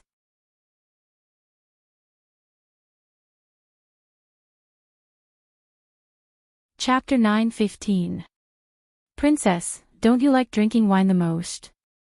I usually advise you to drink less, but today is the Emperor's joyous day and this wedding wine is hard to come by, so why aren't you drinking a single mouthful? How about Ting Xian drink a few cups with you? The others did not notice the eldest princess acting strange, but Ting Xian was constantly paying attention to the eldest princess. He drank a few cups of wine with the ministers beside him, but when he turned around, he found that the eldest princess' wine cup was still full, not a single drop missing. He revealed a faint smile, already guessing the reason. He picked up the wine cup and personally brought it to the eldest princess' lips. The eldest princess stared at him and angrily said, "This princess won't drink, I'm already full from anger, how can I drink this wine?" Ting Xian said with a smile, "Princess, the emperor is getting married, you should be happy for the emperor as a younger sister, so why are you angry?" "Humph, you're asking the obvious, you clearly know why this princess is angry." The eldest princess looked at Ting Xian's smiling face and couldn't help but be angry. "I understand, the eldest princess is blaming me for drinking with others and not drinking with the princess, right?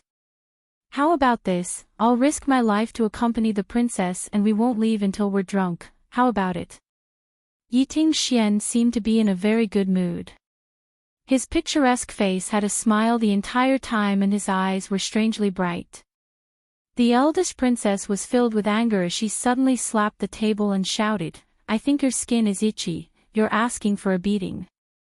Her slap startled the people around her, and they all turned to look at her. Ting Xian quickly said with a smile, "The eldest princess is unhappy. She's blaming me for only drinking with you and not accompanying her." Everyone was relieved. They smiled and said that husband, you shouldn't drink a few more cups with the eldest princess before turning their attention away. They all saw the eldest princess' face that was as black as the bottom of a pot and everyone knew that the eldest princess had a fiery temper.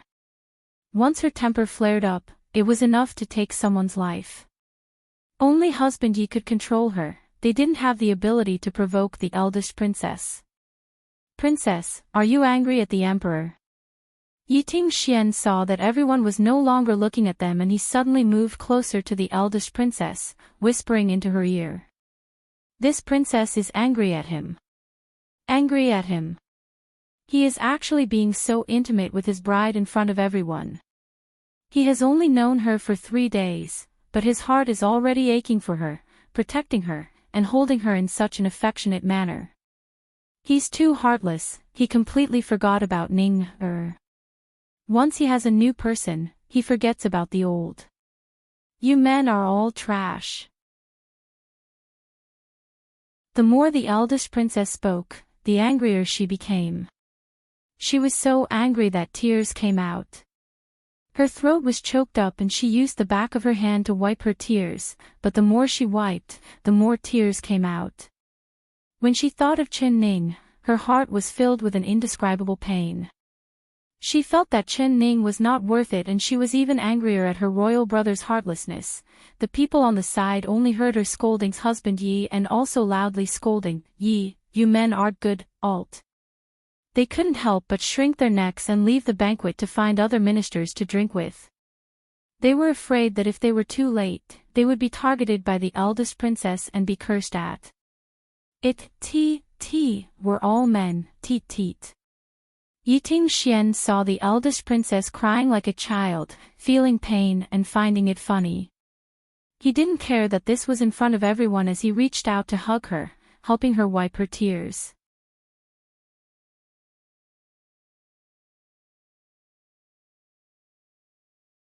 Chapter 9:16.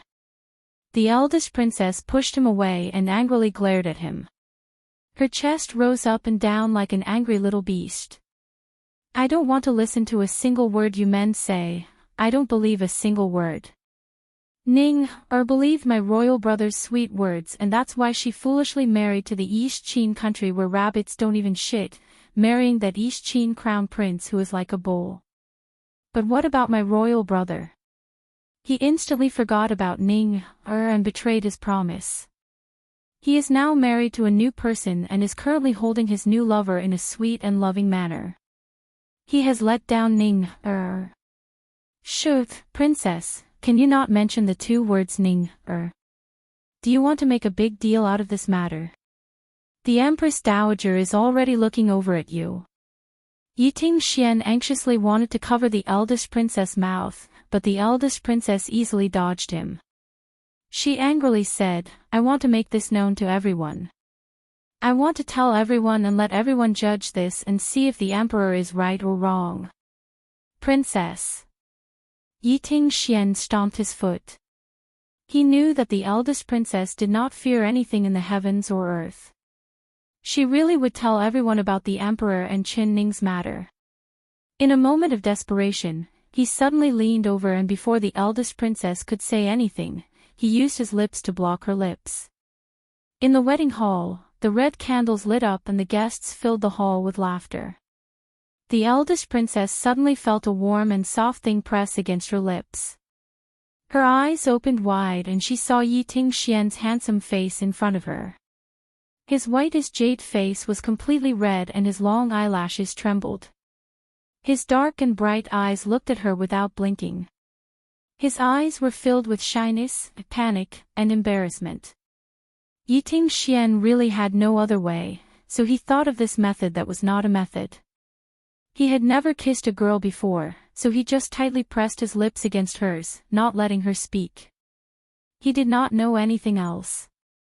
Even like this, the strange feeling from his lips made his face turn red and his heart beat faster. Especially in this situation where everyone was watching, he felt like everyone's eyes were focused on him and the eldest princess. He was embarrassed, but he did not dare let go of the eldest princess. If he did not let go of the eldest princess, naturally the eldest princess would not push him away. This was the first time she had been kissed by a man. Although it was just lips against lips, it already made her heart ripple. The anger and grievance in her chest had already been thrown to the highest heavens. She was pleasantly surprised, wishing that Yiting Xian would keep kissing her like this and never let go. The laughter in the wedding hall became silent. Everyone's eyes fell on the two of them. Many of the officials' mouths were wide open, so wide that a 4-happiness meatball could fit inside. When some of the ministers saw the scene in front of them, they thought that their eyes were blurred from old age and even went forward to take a closer look. When they discovered that it was not an illusion, their old faces became shockingly hot and they hurriedly retreated. Yeah.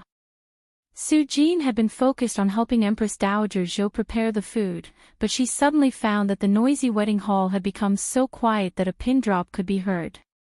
She felt this was strange and looked up. Her face instantly turned red from embarrassment and she quickly looked away, but there was a smile on her lips, secretly feeling happy for the two of them.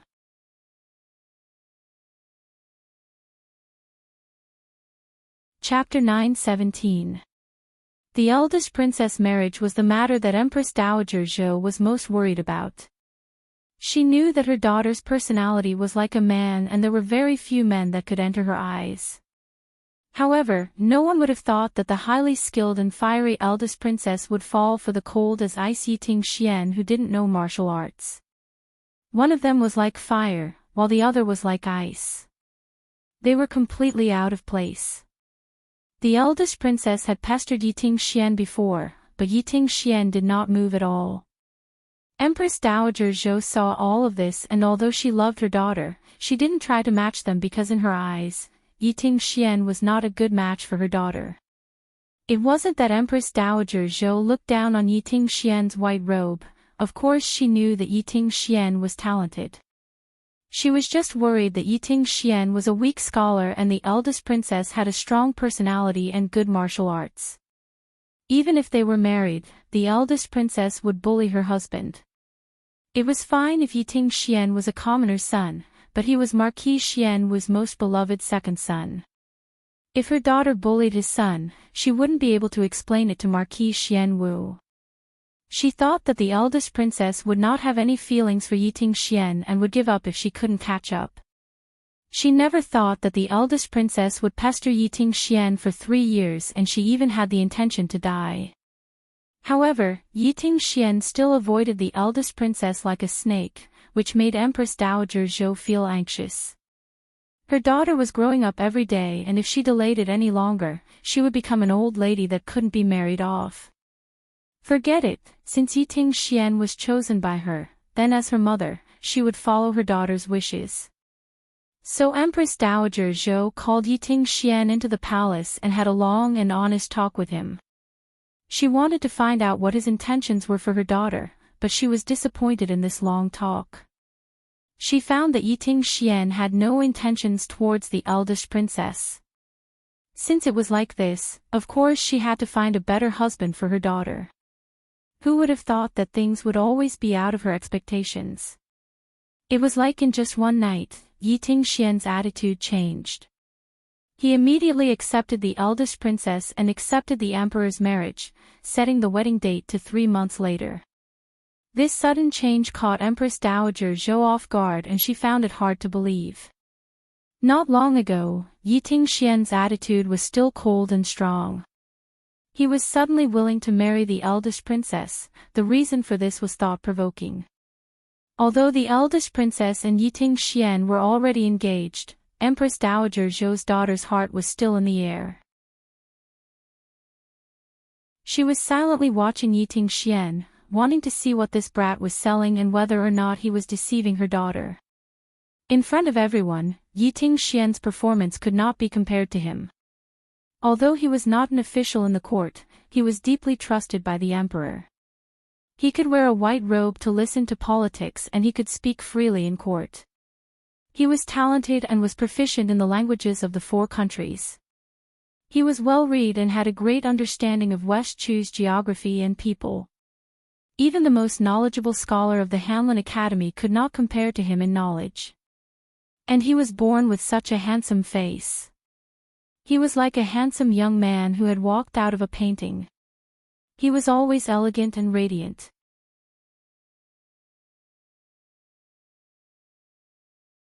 Chapter 9:18. But the more it was like this, the more Empress Dowager Zhou was worried. It had to be known that no one was perfect. Even her favorite son, Mo Chuan, had flaws that couldn't be ignored. But Yiting Xian, he was perfect like a piece of porcelain, without a single flaw to be found. How could there be a person that was perfect to this degree in this world? Empress Dowager Zhou didn't believe it. Especially Yiting Xian's attitude towards the eldest princess. It was always that lukewarm, always distant.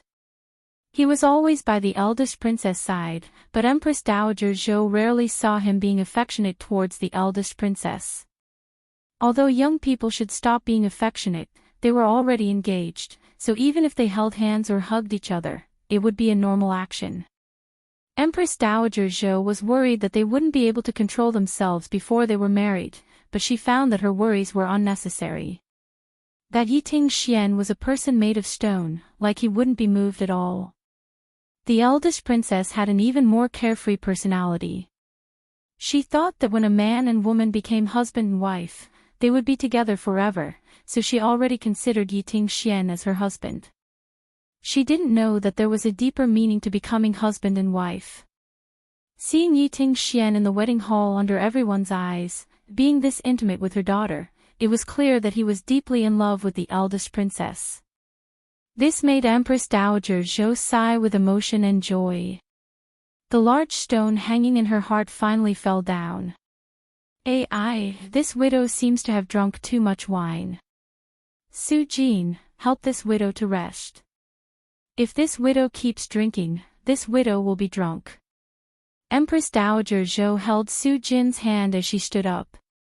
She smiled as she looked at the two people kissing each other. Empress Dowager, it's not the wine that intoxicates you, but the wine that intoxicates you. Su Jin pursed her lips into a smile and said quietly. Su Jin was shocked and quickly said, Empress Dowager, this servant is old. Something that young people like to do, this servant cannot accept. Su Jin pursed her lips into a smile and said in a soft voice. Su Jin was shocked and quickly said, Empress Dowager, this servant is old.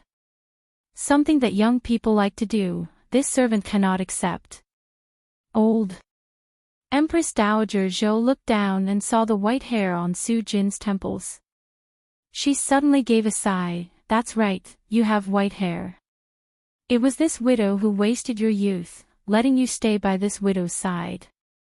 After all these years, do you blame this widow? She said in a low voice. What is the Empress Dowager saying?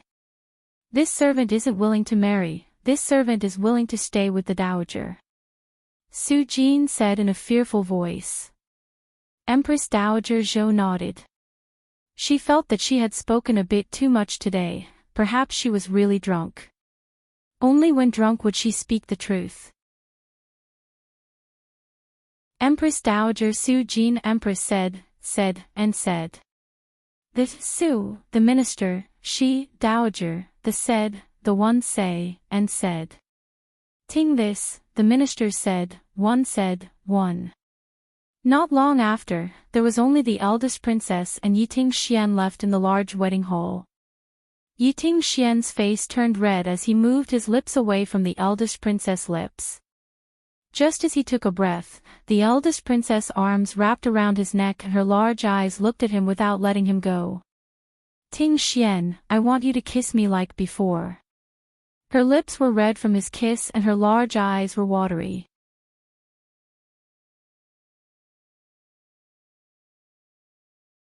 Chapter 9:19. Could it be that the bride really is Ning Er? The eldest princess' eyes lit up with a strange glow. It's completely true. Yiting Xian said with a faint smile. Ting Xian, since you saw through it, why didn't you tell me earlier? You made me angry and I almost went to their nuptial chambers. It's a good thing I didn't go, otherwise Ning would hate me to death. The eldest princess angrily glared at Yiting Xian. Yiting Xian shrugged his shoulders. I always wanted to tell you, but you didn't give me a chance and wanted everyone to know about it. What else do you want me to do? He thought of his helpless actions just now and his face turned red again. The eldest princess, however, was grinning from ear to ear. Suddenly, she yelled, "This is bad." She clapped her hands and ran to the back of the palace. Eldest princess, princess. What are you going to do now? Yiting Xian was shocked and quickly chased after her. I made a big mistake. Damn, I hope they haven't opened the present I gave them yet. The eldest princess didn't care about Yiting Xian. She used her qinggong and ran towards the nuptial chambers as fast as she could. Her heart kept beating in her chest, almost jumping out of her chest. There was only one thought in her mind. She had to stop them before they opened the present, she had to. Mo Chuan carried Qin Ning and ran like he was flying, heading straight for the bridal chamber. Their bridal chamber was not Mo Chuan's original palace, rather it was a new palace. The sign at the front of the palace was personally written by Mo Chuan. It was called Guanyu Palace. It was named after the Guanyu dove, a gentle and virtuous girl, a gentleman's desire. The Guanyu Palace was not close to the wedding hall. There was already a sedan prepared outside the wedding hall and the eunuchs were already waiting on the side. But after Mo Chuan carried Qin Ning out, he ignored them. This made the eunuchs look at each other in blank dismay, not knowing what to do. No one would have thought that the emperor would not use a sedan and would directly carry his bride to the nuptial chambers. Just how tired was this trip? Mo Chuan did not feel tired at all. On the road, it was like he was walking in the clouds, feeling as light as a feather. A smile came from the bottom of his heart and he did not know how much strength he used to make his face look normal. During the entire wedding, he did not say a single word because he did not dare speak. He was afraid that he would not be able to control the joy in his heart and let others see through him. Only when he carried her on the palace road leading to the bridal chamber did he reveal a trace of joy from the corner of his eyes. If it wasn't it, he, Qin Ning, you, Chen, the princess, Xiao, Chen, Xiao, Xiao, Xiao, Xiao. The eunuchs and the maids, Xiao, Xiao, Xiao, Xiao, Xiao, Xiao, Xiao, Xiao, Xiao, Xiao.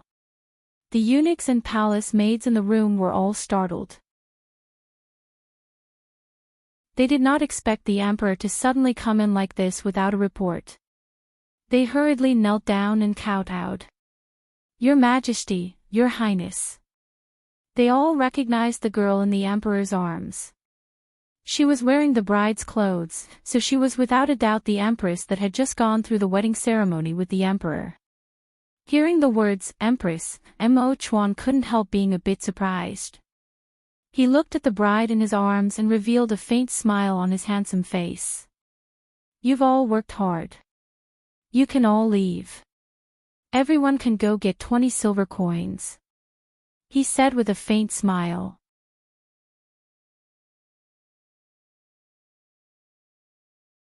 Chapter 920.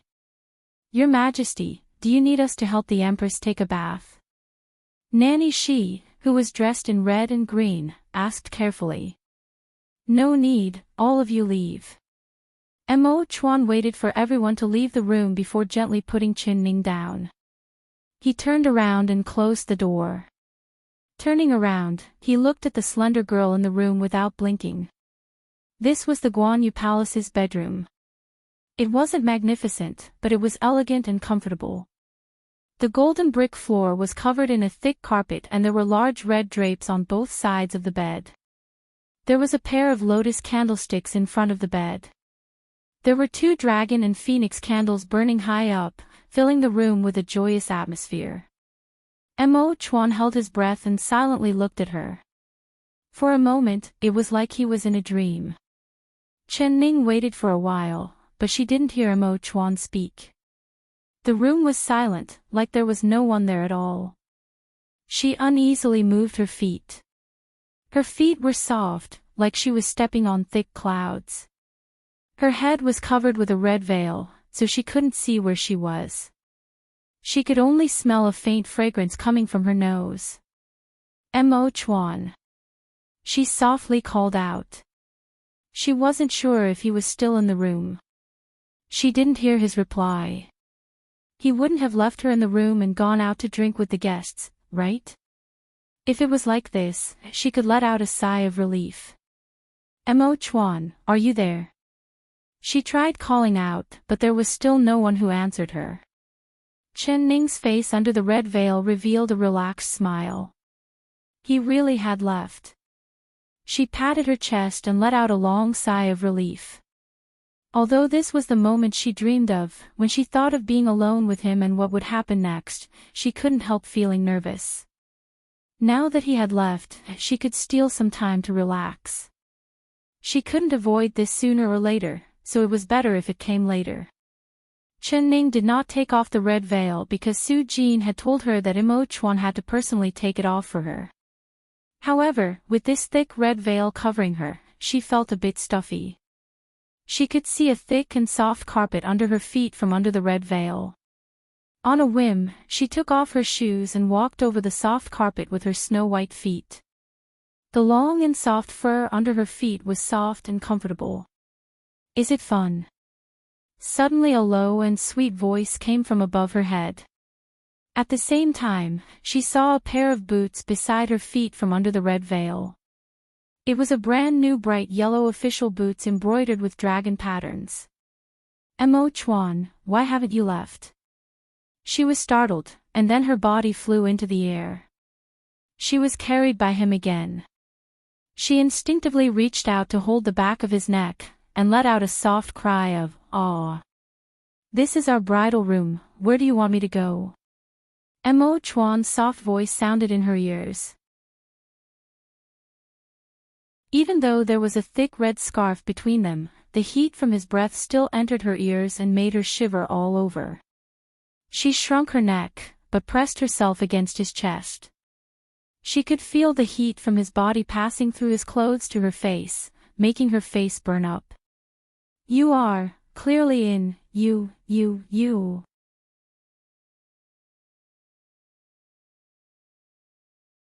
Chapter 921. Mo Chuan said with a serious face, "I wanted to see what you would do when you were alone, but I never thought that you would be so happy." "What, did you think that you would be this happy when I wasn't here? Did you forget what day it is today and where this place is?" Chen Ning giggled. "Sir Emperor, please calm your anger. This minister's concubine has misspoken. I ask the Emperor for forgiveness." Her clear laughter instantly dissolved the tension and helplessness between the two of them. Not only was she nervous, even Mo Chuan was nervous, but he did not want her to see his nervousness. He smiled as he put her down. Looking at her snow-white feet, his heart skipped a beat. He squatted down and held one of her feet. "It's so itchy." "Mo Chuan, what are you doing?" She became nervous again. She wanted to pull her foot back, but he held it tightly. "What do you think I'm doing, Un?" Mo Chuan looked up and revealed an evil smile at her. His smile made her face turn red again, but she saw him pick up the shoe and put it on for her. Then he stood up and pulled her to the sandalwood table on the side. There were all kinds of fruits, candied fruits, desserts, and 2 glasses of bright red wine on the table. This was the cross-cup wine that Nanny she had prepared for them. "Ning Her, let's have a cross-cup wine." Mo Chuan did not like crowds, so he drove everyone out, even Nanny she was not allowed to stay. However, he still remembered the wedding procedure, not forgetting a single thing. Chen Ning's face turned red again. She suddenly remembered how he fed her cross-cup wine in the farmer's house last time. He wouldn't do the same thing this time, right? Mo Chuan obediently held her arm this time and drank the wine in the cup. The wine was fragrant and sweet, directly entering her heart. After drinking the cross-cup wine, he pressed her down on the chair. She looked at him suspiciously, not knowing what trick he wanted to play. Mo Chuan did not play any tricks. He picked up the scale on the table and slowly lifted her veil. The moment he lifted the veil, his hand slightly trembled from excitement and his breathing stopped. He was excited and nervous as he looked at her without blinking. Chen Ning felt her eyes light up as the red cloth in front of her was taken off. She looked up and saw a pair of eyes that were as deep as wine. He was staring at her in a daze, just like a dumb goose. She did not know why she smiled. Those eyes that were brighter than spring water flowed and there were faint dimples on her cheeks. With this smile, the entire room became warm and bright. Mo Chuan looked at her smile without blinking, and he couldn't help smiling as well. The two of them looked at each other and smiled, feeling like they were in a dream. After the crossing of cups of wine and the veil was removed, all that was left was to consummate their marriage. But it was still early. Although there were 2 dragon and phoenix wedding candles lit in the room and they could burn until the next day, it was still daytime. Going to the bridal room in broad daylight. It didn't seem appropriate. According to a normal wedding, it was time for the groom to go out to entertain the guests and the bride's room would be the most lively. However, Mo Chuan was the emperor, so no one could force him to go out to entertain the guests. He didn't like people making a ruckus, so no one dared to enter his bridal room. Mo Chuan, aren't you going out to drink with your ministers? Chen Ning remembered the rules were like this.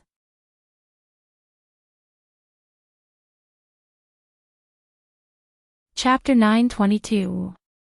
Chen Ning's face turned red and she looked down. Her long eyelashes blinked as she muttered in her heart. He clearly knew that her alcohol tolerance wasn't good, but he still wanted to drink with her. Was he trying to get her drunk?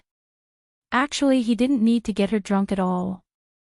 During today's wedding, she was completely drunk, just like she had drunk a lot of wine. Mo Chuan saw that the usually eloquent Chen Ning seemed like a different person today, being shy and shy. He knew that she was even more nervous than him, so he couldn't help finding it funny. This girl that wasn't afraid of anything was finally nervous and afraid. The last time he had married her at the farmer's house, she had given him a fright. She seemed like she knew everything and knew everything. It made him feel helpless and he didn't know what to do with her.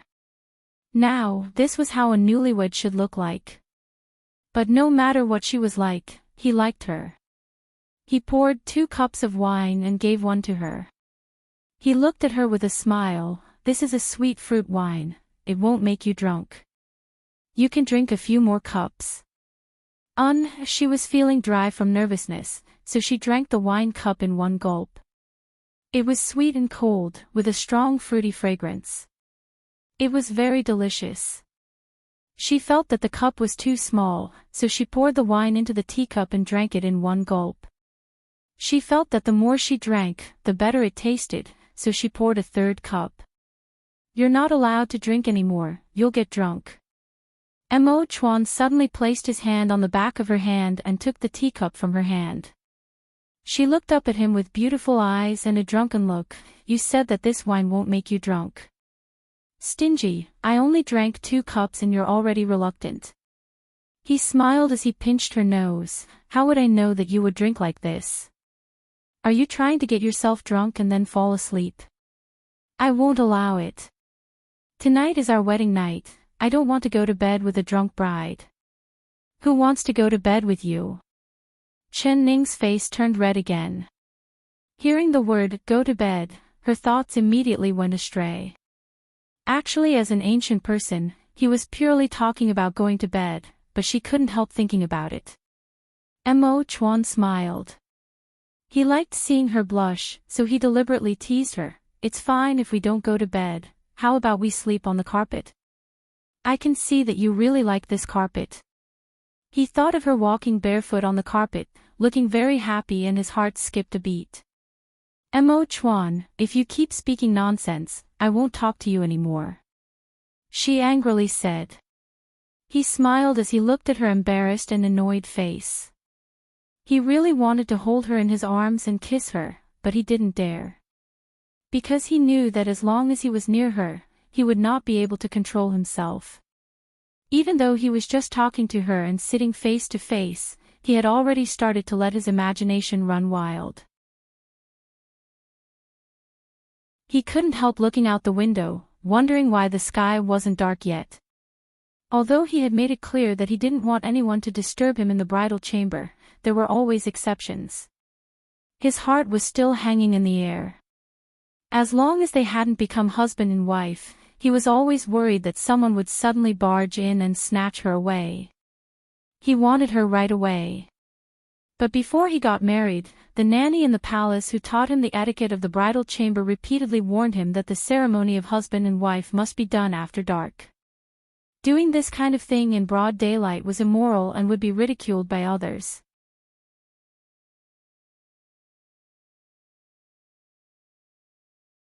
Chapter 9:23.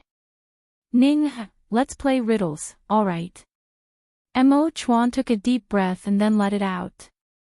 He controlled the thoughts in his head and knew that he had to shift his attention. If he kept looking at her like this, he wouldn't be able to control himself.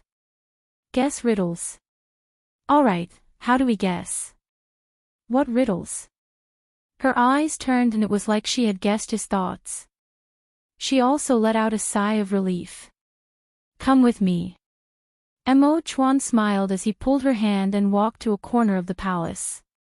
There were many beautifully carved boxes there, with large and small ones. What is this? Chen Ning asked in a curious voice. These are the gifts the ministers have given us. Let's not look at the gift list and guess what's in these boxes, how about it? There's a prize for guessing correctly and a punishment for guessing incorrectly. He said with a smile. Guessing from a box. This is very hard, I can't guess it. She spat out her tongue with a smile, but her eyes revealed an eager look. If you can't guess it, then accept your punishment. Your punishment is to help me wash my back in a bit, he said with a mischievous smile. Chen Ning stared at him. Then if you lose, I don't want you to help me bathe. In your dreams. Her face couldn't help turning red. Alright, then I'll help you take off your clothes as punishment, alright? He deliberately teased her. Mo Chuan. She stomped her foot. He was also a bit embarrassed. This kind of flirtatious words, he had never said them in his life, but he didn't know why he couldn't help blurting them out today. Perhaps it was because he was about to consummate his marriage with her, but his heart was filled with excitement. His mind was filled with that matter. Mo Chuan focused his mind and picked up the highest gift box, taking a look at it. I'll guess first. If I guess wrong, I'll punish you with a cup of wine, and if I guess right, I'll punish you with wine. How about this? She nodded with a smile and looked over at the box. Alright, it's like this. This box is from the Empress Dowager. What kind of gift will the Empress Dowager give us? Mo Chuan tested the weight of the box. The box wasn't much bigger than a palm and it was very delicate. Just looking at the box, it could be imagined that the item inside would be even more valuable. But this box wasn't heavy at all. He guessed, I'm guessing it's jewelry. If it's not a hairpin, then it's a pearl hairpin. I think you're guessing wrong. Why would the Empress Dowager give us such a normal thing? I don't believe it. She shook her head with a smile. Mo Chuan smiled without saying a word. He opened the gift box and saw a golden mandarin duck hairpin placed on top of the purple-red cloth. Each bead was the size of a pinky, but the beads were slightly yellow, releasing a soft glow. Under the candlelight, it was very beautiful. Such a beautiful pearl hairpin. Chen Ning did not like jewelry, but when she saw this work of art, she couldn't help praising it. I'm not as beautiful as you. Mo Chuan picked up the hairpin and inserted it into her hair. The pearls made a clear and melodious sound as they collided with each other. The light from the pearls made her pretty face look even more beautiful and alluring. Chen Ning stroked the hairpin and revealed a smile. All right, you've guessed it. I've lost, so I'll have to drink as punishment.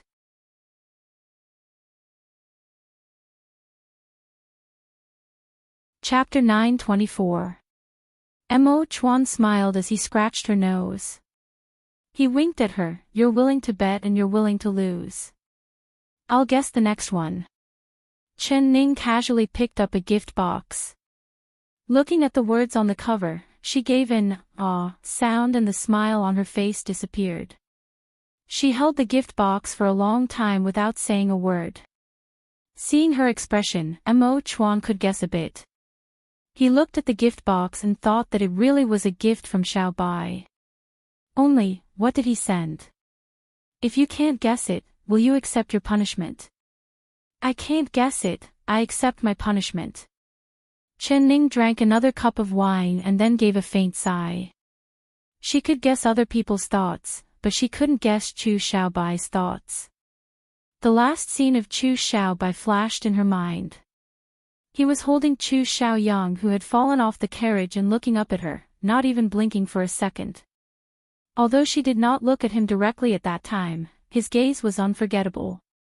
Xiaobai, I lied to you. If you knew the truth, would you still treat me like before? Don't you know that Mo Chuan's bride today is me? In this box, what kind of gift did you give me? Mo Chuan took the gift box from her hands and slowly opened it. When the box was opened, there was a dazzling light that shocked the two of them. They saw that there was a beautifully carved glass mirror in the box. The dazzling light was the reflection of the candle light from the mirror. Xiao Bai really is thoughtful, actually finding this kind of rare treasure. This is a mirror carved from glass, it really is a rare item. The rarest thing is that it can clearly reflect a person's image, even the best bronze mirror in our palace cannot compare to it. Mo Chuan took out the glass mirror and praised it. He placed it in front of Chen Ning and said with a smile, "Look at this gift, isn't it your favorite?" She did not smile and just looked at the glass mirror in a daze. She reached out to take it and her slender fingers stroked the smooth surface of the mirror, silently nodding. She recognized this mirror. It was the prize she had won at the lantern riddles that day. This Lioli glass mirror was comparable to modern craftsmanship. She loved it so much that she could not put it down. But after she was taken away by Na Mu Kuo, this mirror was lost. She never thought that Chu Xiaobai would find it and give it back to her. She held this glass mirror and her heart was filled with mixed feelings, not knowing what she was feeling. Could it be that Chu Xiaobai already guessed that she was the bride? So he used this kind of twisted method to return the mirror to its owner. Chen Ning shook her head, she really could not guess it. Ning, you don't like this gift. Mo Chuan stared at her, not ignoring any expression on her face. He could see that she was a bit sad and sighing.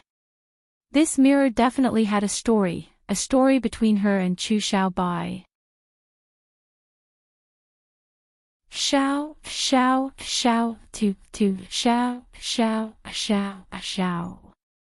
Xiao, xiao, xiao, xiao, xiao, xiao, Qin, xiao, xiao.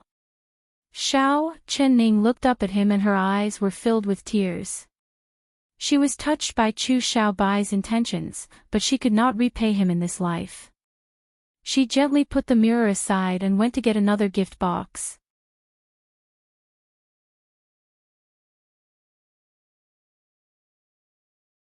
Chapter 925. Mo Chuan nodded with a smile. He looked at the box and the smile on his face couldn't help becoming wider. Ning, I'm afraid you're going to lose again. I'm afraid you can't avoid these 2 cups of wine. He said with a smile. I haven't even guessed yet, how do you know I'll lose? Ah, this is the eldest princess gift. Chen Ning looked at it. The bold and unrestrained handwriting on the box was like a man's, it was written by the eldest princess herself. The eldest princess' thoughts were as hard to guess as Chu Xiaobai's. She really was going to lose. Who knew what kind of gift the eldest princess would give? Chen Ning picked up the box and suddenly felt her wrist sink. She quickly used strength to hold it so she didn't drop the box. This box didn't look too big, being around a square foot, but it was very heavy. She shook it, but there was no sound coming from the box at all. It was clear that the box was filled to the brim with this gift, which made her even more curious. Mo Chuan, you're right, I can't guess it. She gave a dejected sigh. Then just randomly guess. The eldest princess thoughts, even I can't guess it as a royal brother, so who knows what that girl will give. If you guess wrong, I'll drink these 2 cups of wine for you. Mo Chuan smiled as he rubbed her head, comforting her. He didn't want to make her drunk, he would rather be the one drunk. Alright, then I'll randomly guess. If I'm wrong, you'll drink for me. She tilted her head and rolled her eyes. With a smile, she said, then I'll guess that it must be the eldest princess' treasured sword that never leaves her body. That's not right, the sword is a weapon, how could the eldest princess use it as a gift? Mo Chuan shook his head. Won't we know once we open it? Chen Ning placed the box on the table with a smile. The box was just too heavy and her wrist was already numb from holding it for a while. She reached out to remove the seal on the box and placed her hand on the lid, preparing to open it. Eldest princess, what gift did you give the emperor? Yiting Xian closely followed behind the eldest princess, but he was quickly thrown off by the eldest princess. But the eldest princess's footsteps became slower and slower until she finally stopped moving. Yiting Xian caught up while panting, grabbing the eldest princess' shoulder. The eldest princess slowly looked up and her eyes revealed a look of fear and regret. Ting Xian, I. She forcefully bit her lips. Say it, what trouble have you caused? Yiting Xian looked much calmer than the eldest princess. His voice had a comforting power that made the eldest princess flatten her lips, wanting to cry even more. Ting Xian, I don't dare go. Help me stop them and don't let them open the gifts. She was like a child who had done something wrong as she pulled on Ting Xian's sleeves. This wasn't like the eldest princess that Yiting Xian knew, who was stronger than men. Yiting Xian took a deep breath. Tell me, what gift did you prepare? It's. The eldest princess stuttered and finally said, it's a snake, a very, very poisonous snake.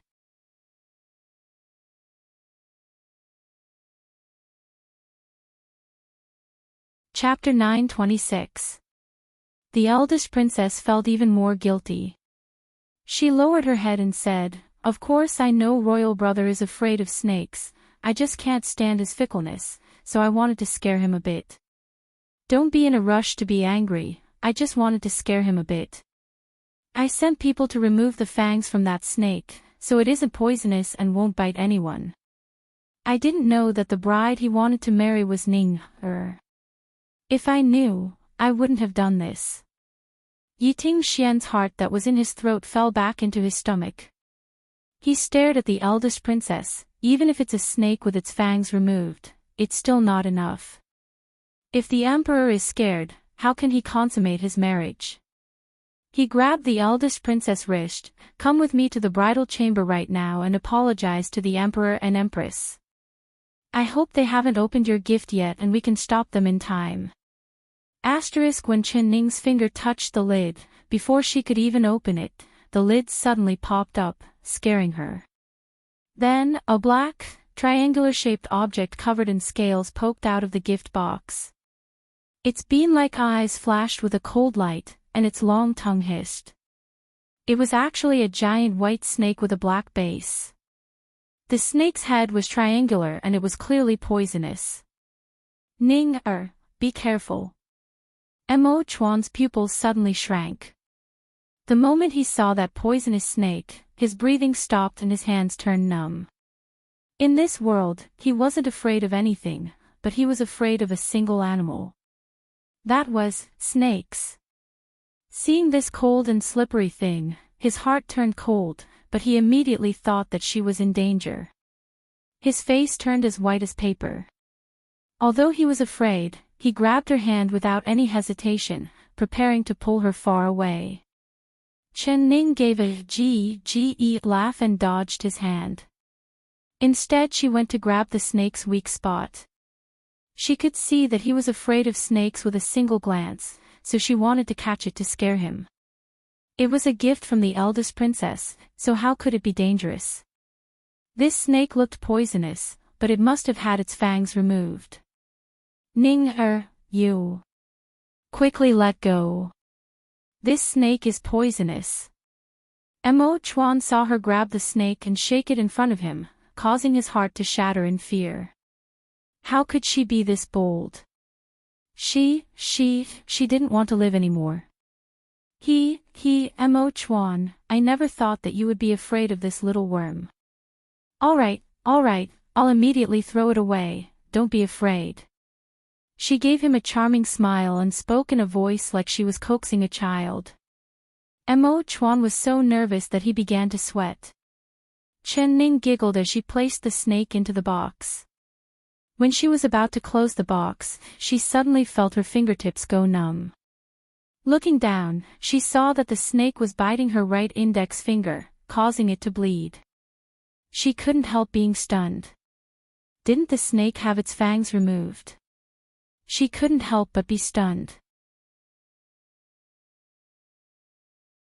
Did this snake have its fangs removed? There was a flash of white light in front of her and blood spurted out. The snake's head and body were separated. The snake's head was still biting Chen Ning's finger, but the snake's body had already fallen to the ground, twisting and turning. In a moment of desperation, Mo Chuan had grabbed the candlestick beside him and swung it, cutting the snake in half. Ning ti ning ning ning ning ning. He saw that the triangular head of the snake was still biting her finger, and its mouth was full of blood. His heart was beating so fast that it almost jumped out of his chest.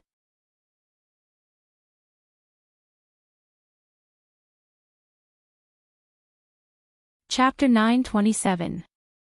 Mo Chuan threw the snake head far away and his palm was covered in cold sweat.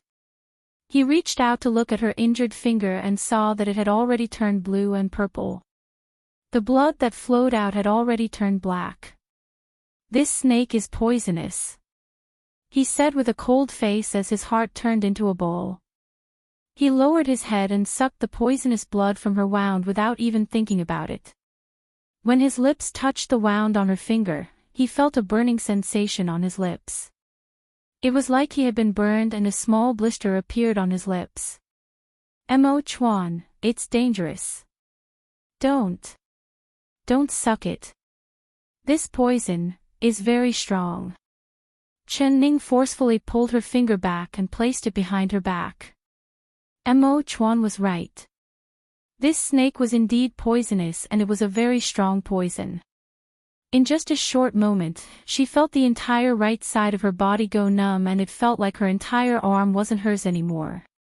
The wound from the snake's bite did not hurt, it just felt a bit numb. But Chen Ning knew that the stronger the snake's poison, the less pain it would feel after biting someone. It could be seen from this that the snake's poison was very strong. When Mo Chuan heard this, his face turned even paler. How could he still care about the danger? The more dangerous it was, the more he had to suck the poison out for her. He grabbed her right hand without saying anything and firmly held it in his palm. Then he moved closer to her wound and sucked the poisonous blood. He spat it out on the ground, sucked it out again, and spat it out again. Only when her blood turned red did he stop sucking it out. His lips and tongue became as hot as fire, like he was holding a piece of hot iron in his mouth. It was already so hot that he couldn't feel it, but he tightly held her. Seeing her powerless body lying in his embrace, with her snow-white as jade face covered in a thin layer of black qi, his heart twisted into a ball. Ning, how do you feel? He said in a hoarse voice that was unclear. Chen Ning's body was cold and hot, her heart beating fast and slow. She knew that although Mo Chuan had sucked out most of the poison for her, there was still a small part that entered her body through her blood. This small part of the snake's poison could take her life. She couldn't help regretting her carelessness. Why did she think that the snake was not poisonous? She really did this to herself. Even if she died, it would be her own fault. Only she had implicated Mo Chuan. You. Quickly rinse your mouth with tea and spit out the poison. Spit it out. She was only worried about Mo Chuan. Her eyes anxiously looked at him as she spoke in a weak voice. Mo Chuan's tears almost came out. She was already in this kind of situation, but she was still thinking about him. Although she didn't say it, he could feel that the body in his arms was sometimes hot and sometimes cold.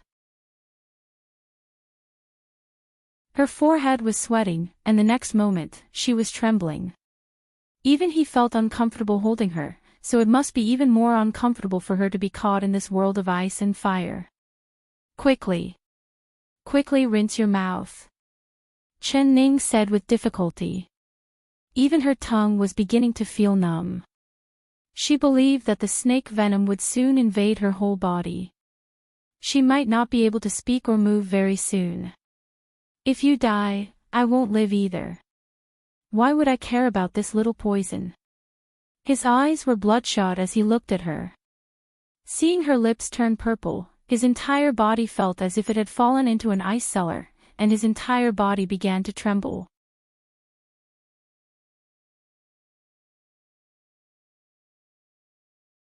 Chapter 928. Ning-er. Ning-er. Mo Chuan's heart stopped beating. He looked at her tightly closed eyes and her hand that fell to the ground. His ears buzzed and his eyes turned black. His trembling hand moved to her nose and found that her breathing had stopped. In an instant, his tears fell in large droplets, dripping onto her pale face. But he didn't feel his tears at all. He only thought in his heart, she's dead. She's dead. Hugging her motionless, he felt an emptiness in his heart, as if there was nothing left in it. Her bright red wedding dress was as red as blood. It contrasted with her pale face and made her skin look white and flawless. Her eyebrows were black and beautiful. Her long eyelashes drooped down, covering her eyes that were always bright and kind. Her plump lips were covered with a layer of purple, no longer as red as before. She quietly closed her eyes, as if she had fallen asleep.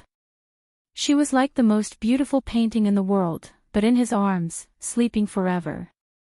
In the joyous bridal chamber, the 2 dragon and phoenix wedding candles were still burning, but her life had already reached its end. Mo Chuan's eyes were filled with tears and he could no longer see her face. He suddenly raised his palm and slammed it against the golden brick floor, sending pieces of stone flying. He slammed his palm again and again, turning the golden bricks into dust, and his palm was covered in blood. But he didn't feel any pain at all because there was a place that was thousands, tens of thousands of times more painful than his palm. Why? Why didn't he make a move earlier? Why was he afraid of that poisonous snake? Why didn't he stop her in time? Why? Why?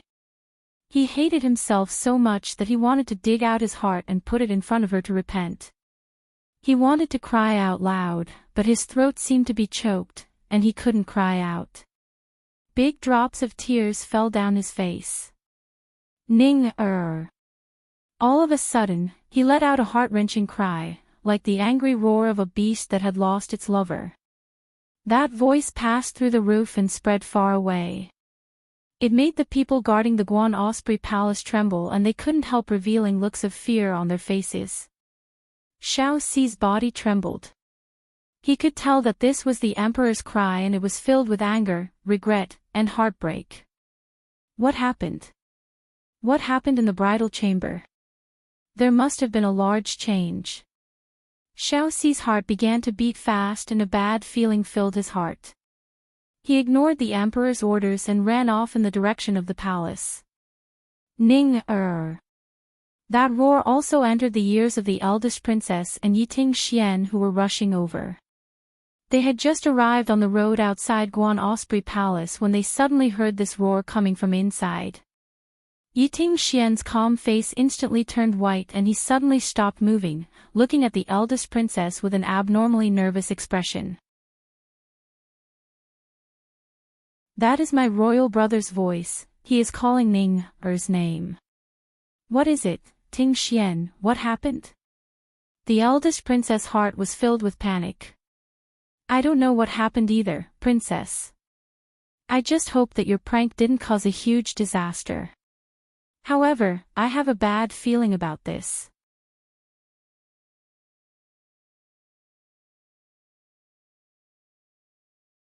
Chapter 929. Emperor, Emperor. Xiao Si had just arrived in front of the bedroom, and before he could even open the door, he quickly called out. Pang! With a large sound, the two sturdy doors were shattered and sent flying by Mo Chuan's palm. Mo Chuan carried Chen Ning as he charged out of the room. Xiao Si immediately saw Chen Ning dressed in bridal clothes in Mo Chuan's embrace. Bright red wedding gown, snow-white complexion, black hair dyed with ink, she was so beautiful. Xiao Si had never seen her more beautiful than right now, but she was lying in Mo Chuan's embrace without moving at all. A slender hand was hanging down and she was as quiet as a dead person. Dead. This word instantly appeared in Xiao Si's mind. It was like he had been struck by lightning. His body turned numb and his legs turned soft, not being able to move at all.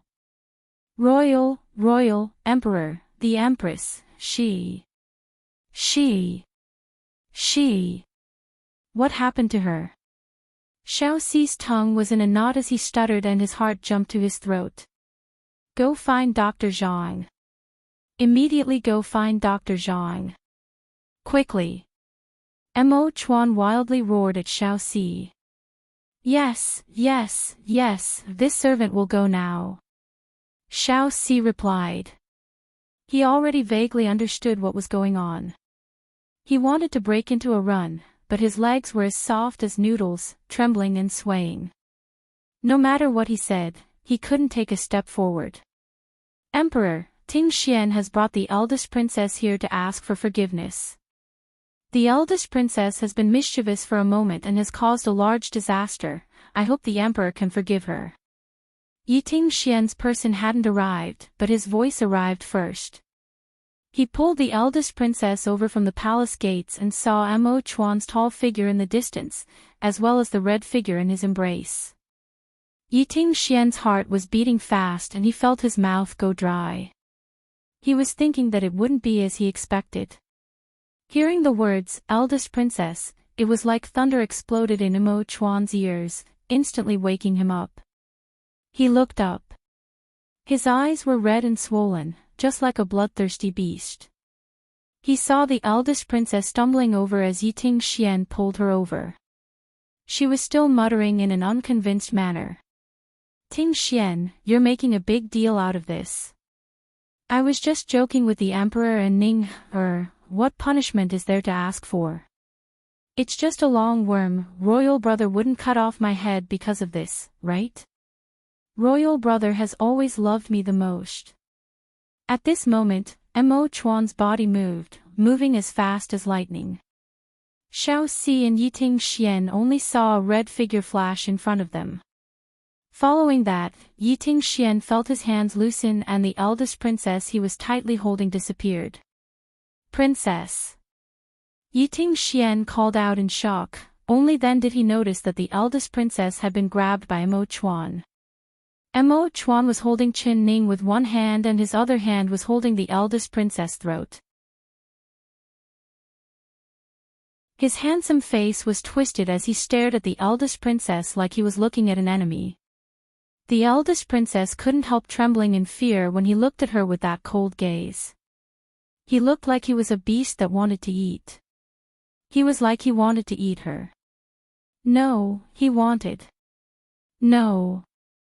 The eldest princess looked at Mo Chuan, who had turned into a completely different person, and was so shocked that she couldn't speak. Antidote. Give me the antidote. Mo Chuan gritted his teeth and these words came out from between his teeth. The eldest princess was stunned and muttered, "What antidote?"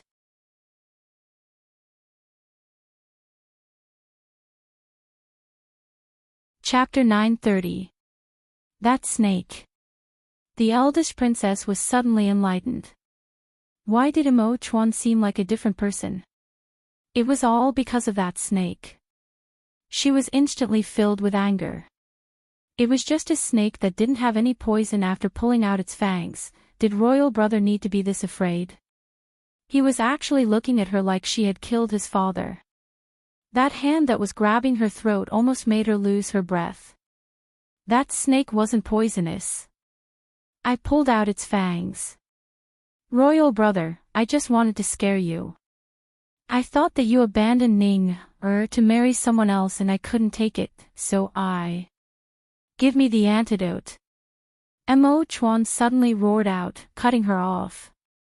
The eldest princess was stunned. She had never seen the emperor treat her this fiercely before and instantly cried out in grievance. I already said that the snake wasn't poisonous, where would I get the antidote? It wasn't poisonous. Mo Chuan's hand slowly tightened around her throat and the eldest princess couldn't breathe. Her eyes opened wide and she looked at Mo Chuan's cold eyes that seemed like they were soaked in blood. She suddenly gave a cold shiver. This snake that you sent, it bit my Ning heir to death, and she died in my arms. You actually said that it wasn't poisonous. And look, my good little sister, just how did I let you down? How did Ning let you down? Why did you have to be this cruel? Why did you have to kill her? The eldest princess was so stunned that she forgot about the pain in her throat. She desperately shook her head and her eyes were filled with disbelief. What did you say? Ning is dead. Impossible, impossible. She struggled to spit out a few words as she looked at the tightly held girl in Mo Chuan's arms. She had a snow-white face, a face like a painting, and a wedding dress on the ground. It was clearly Qin Ning, but she was lying in Mo Chuan's arms without moving at all. Her chest did not move at all, like she was sleeping. Ning. The eldest princess muttered. She looked at that familiar face in a daze and tears unknowingly flowed out. I want you to pay for my Ning-er's life. Mo Chuan gritted his teeth and used strength in his fingers. The eldest princess' throat was filled with pain and her bones began to crack. She gave Mo Chuan a sad smile and closed her eyes. If Ning-er was really killed by her, she was willing to pay with her life. This was very fair, otherwise when she went to the underworld, she wouldn't have the face to see Ning-er. Emperor, calm your anger, Emperor, calm your anger. The eldest princess was wronged, Ting Xian can testify for the princess. She just wanted to play a joke on the emperor. The snake she sent over, it really wasn't poisonous. Ting Xian saw that Mo Chuan had lost his mind in his rage and that the eldest princess' life was in his hands. He was scared out of his wits as he knelt down and said this. Ting Xian, are you colluding with the eldest princess to kill my Ning-er? Mo Chuan's eyes fell onto Ting Xian and a cold chill made his body tremble, but he still looked up without fear, meeting Mo Chuan's gaze.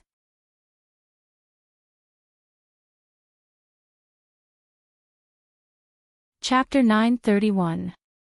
Ting Xian faced Mo Chuan's killing intent, but he was not servile and had a calm expression.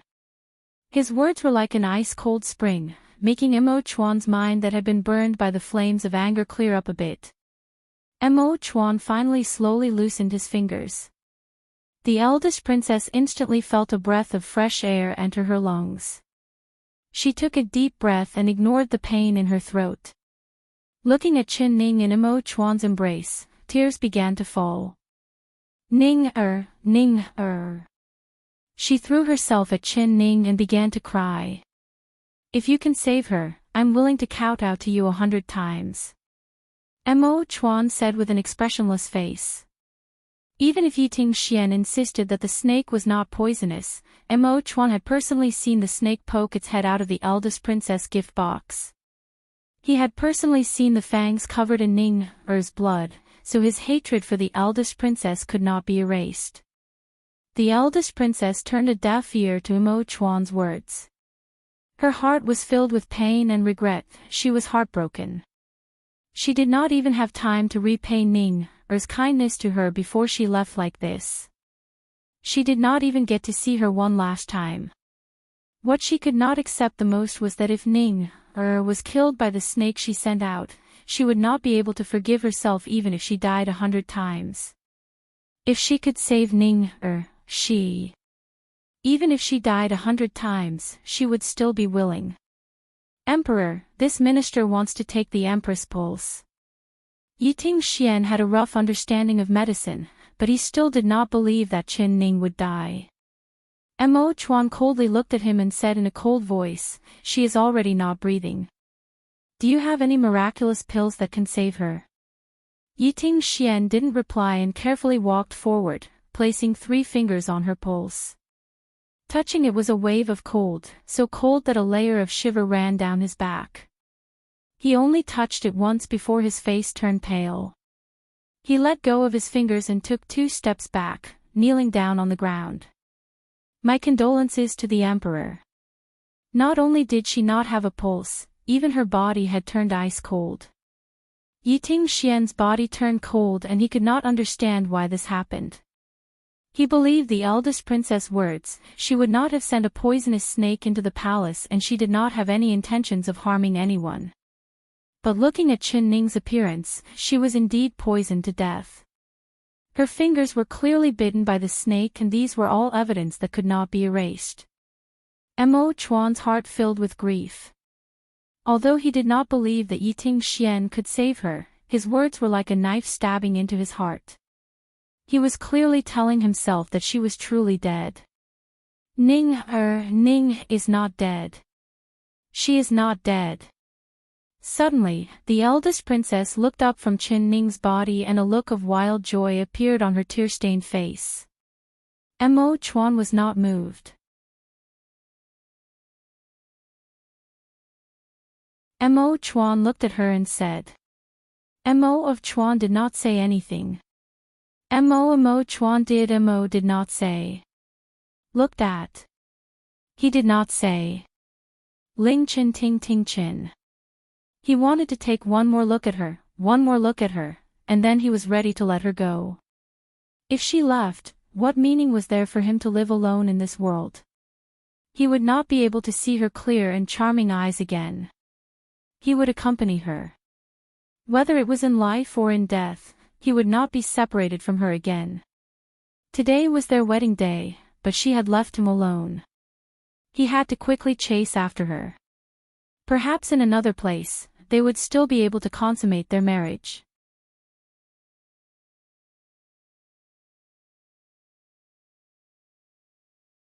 Chapter 932. Xiao Si had never seen the emperor this heartbroken before. He used the back of his hand to cover his mouth, not letting himself cry out. He was thinking, if Miss Qin died, the emperor's heart would also die. What should he do? Who could save Miss Qin? That's right, Dr. Zhang. Dr. Zhang was the doctor with the best skills in the doctor yard, he would definitely be able to save Miss Qin. Oh, no, bring the Empress back from the dead. Xiao Si instantly felt that his limbs were filled with strength again. He spread his legs and used all the strength he had left to run in the direction of the Imperial Academy of Medicine. Emperor! Emperor! Ning, she really isn't dead, her heart is still beating. Although the eldest princess was filled with tears from Mo Chuan's heartbroken appearance, she still grabbed his shoulder and forcefully shook it, letting him clearly hear her words. Mo Chuan finally came back to his senses. He looked at the eldest princess without any focus and his brows slightly knit, like he didn't understand what she meant.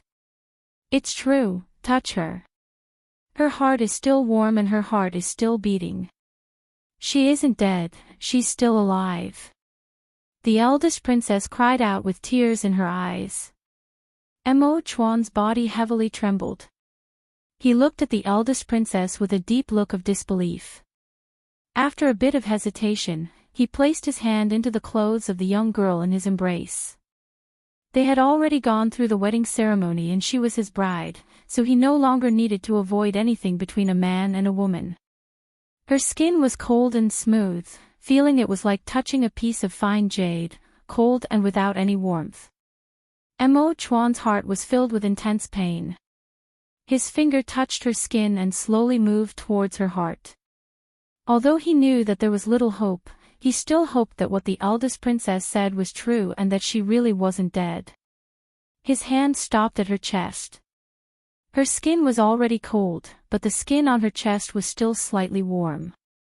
It was soft and smooth, as soft as cotton. Suddenly, he felt a slight vibration under his finger. Although it was very weak, he could really feel it.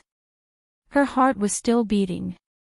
"Dr. Zhang, quickly go find Dr. Zhang." Mo Chuan excitedly called out.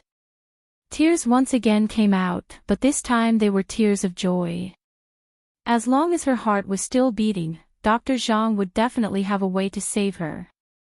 "Congratulations, Emperor, please don't be anxious. Xiao Si has already gone to find Dr. Zhang. You should first place the Empress in her room. She has been poisoned, so it's best if she doesn't move, otherwise the poison will spread."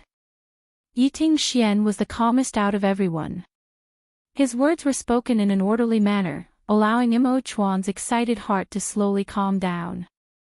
Mo Chuan looked at him and nodded. He carefully held her, not daring to shake her at all. He turned around and entered the bridal room, placing her down on the large red dragon and phoenix bed. He looked at her hand and of his eyes of her face. She lay there quietly. Her eyes were still as gentle and elegant as when she was awake, but her charming and lively eyes were tightly shut.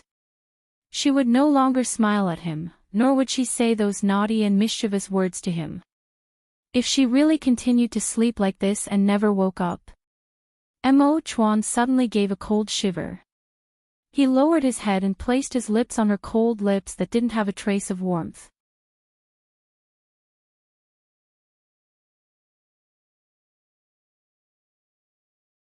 Chapter 933. Only when he was with her did he feel like a real person. He went from a walking corpse to a real person with flesh and blood. He would be happy, he would laugh, he would be sad, and he would cry. This was the first time he knew that a girl's lips were this sweet and her body was this soft. When he hugged her, his heart would beat fast from excitement.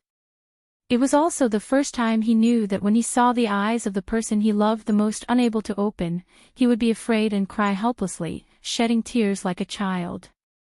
He also knew now that the thing he was most afraid of in this world was not snakes, but rather losing the person he loved the most. "Ning, you promised me that you would accompany me until we grow old. You promised me that you would never separate from me. Even if you were to be chopped by knives and axes, you wouldn't leave me. Don't tell me you want to go back on your promise. I'm telling you, I won't allow it, I won't allow it. If you dare go against your promise, I will bother you for a lifetime, the next life, and the life after that, I will bother you forever. Don't even think of escaping me." Mo Chuan's forehead was against hers and the tip of his nose was against hers. His tears fell onto her face, sliding down her cheeks. He wept silently. This silent weeping was far more heartbreaking than wailing. The eldest princess supported the door frame as she watched this scene. Her face was covered in tears as she sobbed silently. She hated herself to death. Why did she send that snake into the palace? She really didn't do it on purpose. She clearly had someone pull out the snake's fangs, but why did it still kill Ning? Yiting Xian's eyes looked around the room. He looked very carefully, not missing a single place. Suddenly, his pupils shrank as he saw the unmoving snake body on the ground. The ground was covered in blood and the snake's body had already been separated from the snake's head. There was a candlestick covered in blood on the side. The black snake with white spots was like a ribbon, especially eye-catching on the gold-tiled floor. Yiting Xian slowly walked over and he bent down to look at the snake's body for a while. Then he stood up and looked for the snake's head. He found the ugly triangular snake head in the corner and the snake's fangs were covered in blood. Just looking at it, he felt his chest tighten and his throat itch, almost making him vomit. But he resisted the discomfort and took out a handkerchief from his sleeve, wrapping it around the snake's head. Then he walked back to the snake's body and placed the snake's head and body back into the box. Then he brought the box in front of the eldest princess. The eldest princess looked at him in confusion, not understanding what he meant. Yiting Xian remained silent as he slowly opened the box. Seeing the snake with two heads, the eldest princess suddenly let out a cry of surprise. Then she opened her eyes wide and forcefully shook her head. "It's not this snake, it's not. What I put in was clearly a pure black snake. I personally saw its poisonous fangs being pulled out." "Really, Ting Xian, you have to believe me, you have to believe me. I really didn't put this snake in the box." She was extremely frightened, and her entire body was trembling.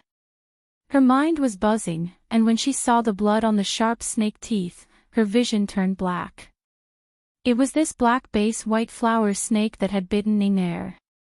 However, this snake was not the one she had released.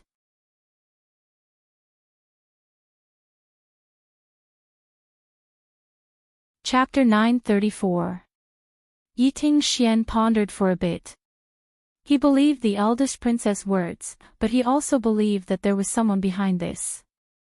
Someone had swapped the beam for the pillar, using this black and white snake to swap out the eldest princess' black snake with its fangs removed. But who would do this? What was their goal? Was the person they wanted to harm the emperor? Or the empress? Or Ning? It was too confusing. Even though Yiting Xian was smart, there were too few clues and he couldn't think of anything at all. The only thing he could be sure of was that the person who swapped the snake came from the eldest princess' palace and was someone close to the eldest princess. So, he had to find this person. Otherwise, if there was one, there would be a second. Next time, who knew what kind of tricks this person would play? Who knew who his next target would be? Thinking of this, Yiting Xian gave a cold shiver. "Princess, did you personally catch that snake?" The eldest princess shook her head and said, "Of course not, I sent someone to buy it from the market.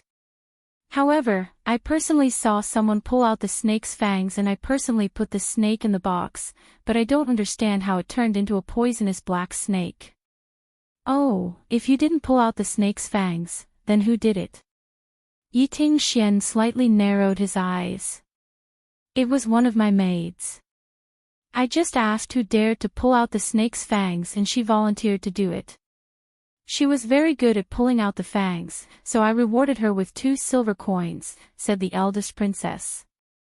"Is there such a capable maid in your mansion? How come I didn't know about it? She has been by my side for several years and I didn't know she had this kind of skill." "Ting Xian, when did you become interested in my palace's maids?" the eldest princess said in a puzzled voice.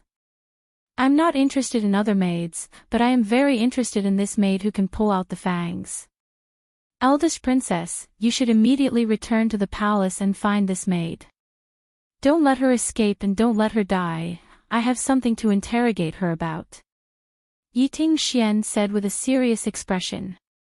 The eldest princess had a straightforward personality, but she wasn't stupid. She understood once she heard this. Her brows instantly knit together and she clenched her fists. This girl is really bold, actually daring to play tricks in front of this princess. I will return to the palace now. If it really was this girl, even if I pull out her tendons and skin her, it won't be enough to vent the anger in my heart. I want to ask her, just what kind of hatred does Ning have for her and why she would use this kind of poison to harm me." She was so angry that tears came out of her eyes again, but they were quickly burned away by her anger. She turned around and walked out with large steps. Yiting Xian thought about it and chased after him, warning, "This matter cannot be leaked out to avoid alerting the enemy. Also, that servant girl might not be the one who switched the package, perhaps there is a mastermind behind her. You have a rash personality and even if I let you interrogate you won't be able to get anything out of her. You just need to keep an eye on her and wait for me to go back and ask her." "I understand, I will immediately return to the palace. If that girl escapes, I will find her even if I have to go to the heavens." If I can't get any results, I will pay with my life for Ning. The eldest princess suddenly stomped her foot and looked back at the unconscious Chen Ning on the bed.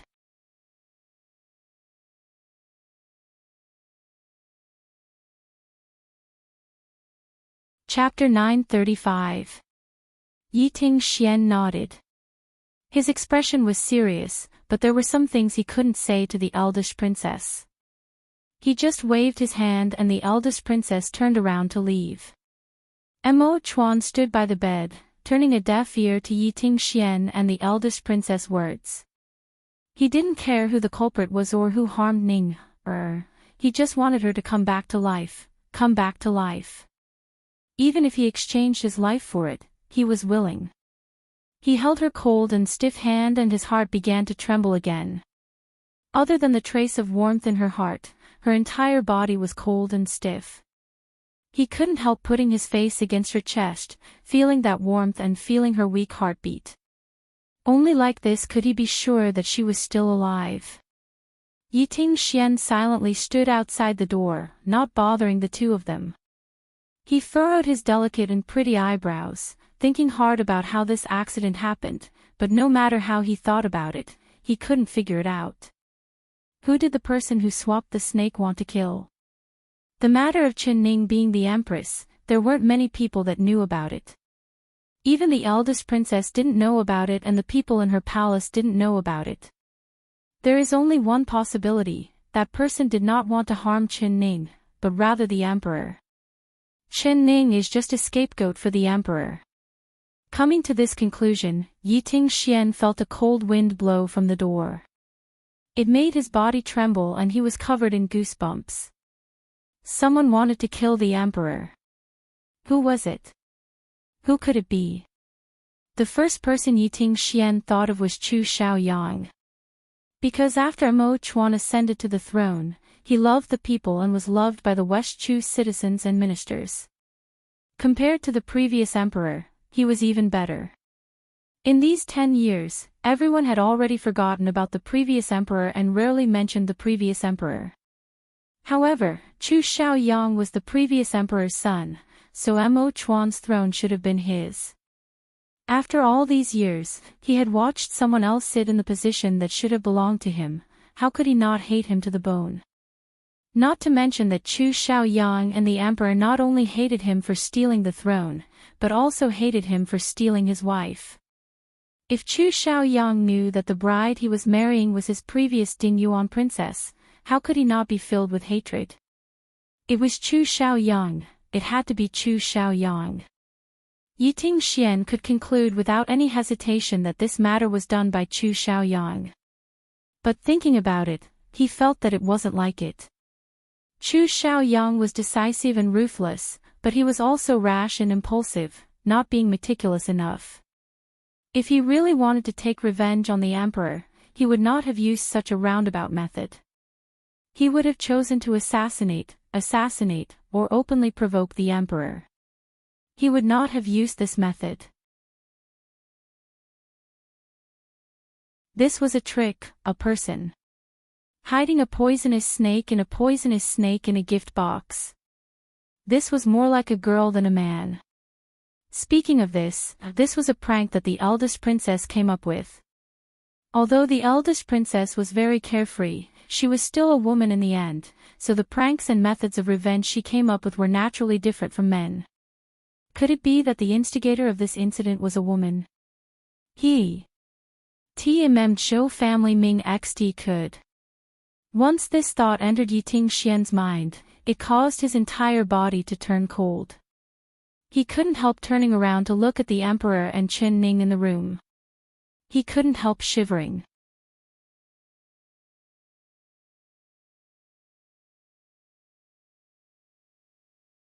Chapter 936. If it really was Empress Dowager Zhou, even if Dr. Zhang saved her, she wouldn't be able to escape Empress Dowager Zhou's hands sooner or later. This was because in the royal palace, Empress Dowager Zhou was the head of the harem. If she wanted to disappear without a trace, she had too many tricks up her sleeves. Chen Ning had just entered the palace. How could she fight against Empress Dowager Zhou? Should he tell this guest to the emperor so that the emperor can take precautions? Yiting Xian hesitated for a bit before shaking his head. It couldn't be Empress Dowager Zhou. His eyes fell onto the gift box in his hand.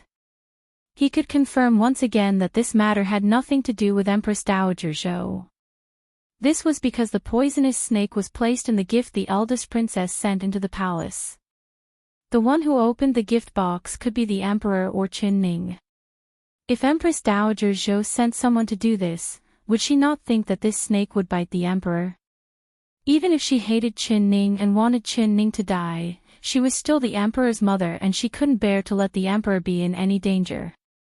Not to mention that the emperor was most afraid of snakes.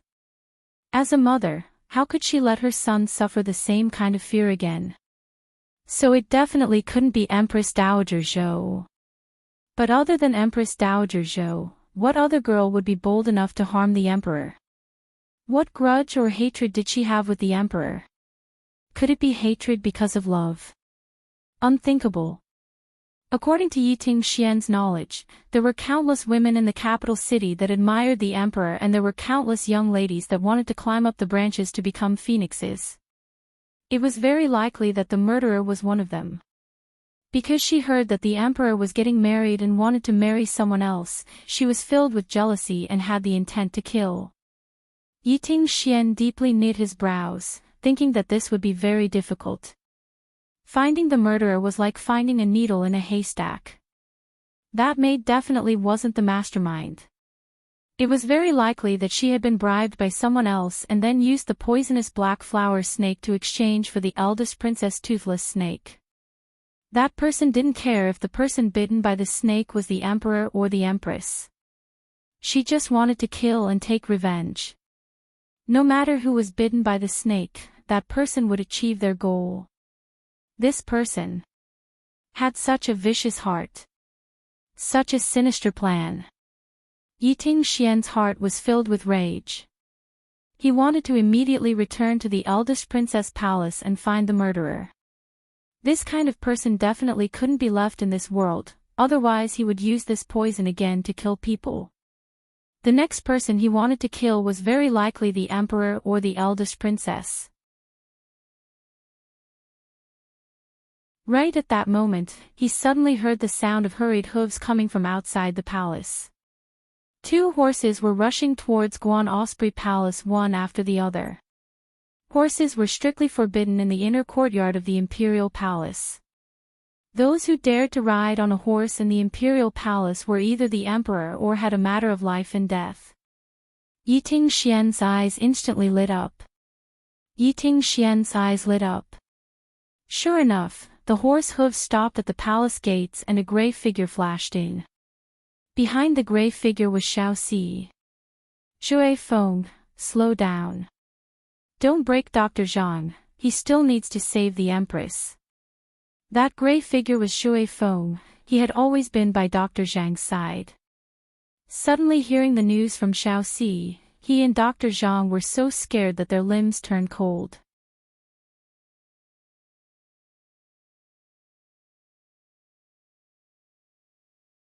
Chapter 937. Shui Feng ran to the door of the palace in one breath before putting Dr. Zhang down. Dr. Zhang's head was spinning. He wanted to scold Shui Feng a few times to vent his anger, but his eyes suddenly swept over and fell onto the emperor and Chen Ning in the room. Seeing Chen Ning lying motionless on the bed, his eyelids jumped up.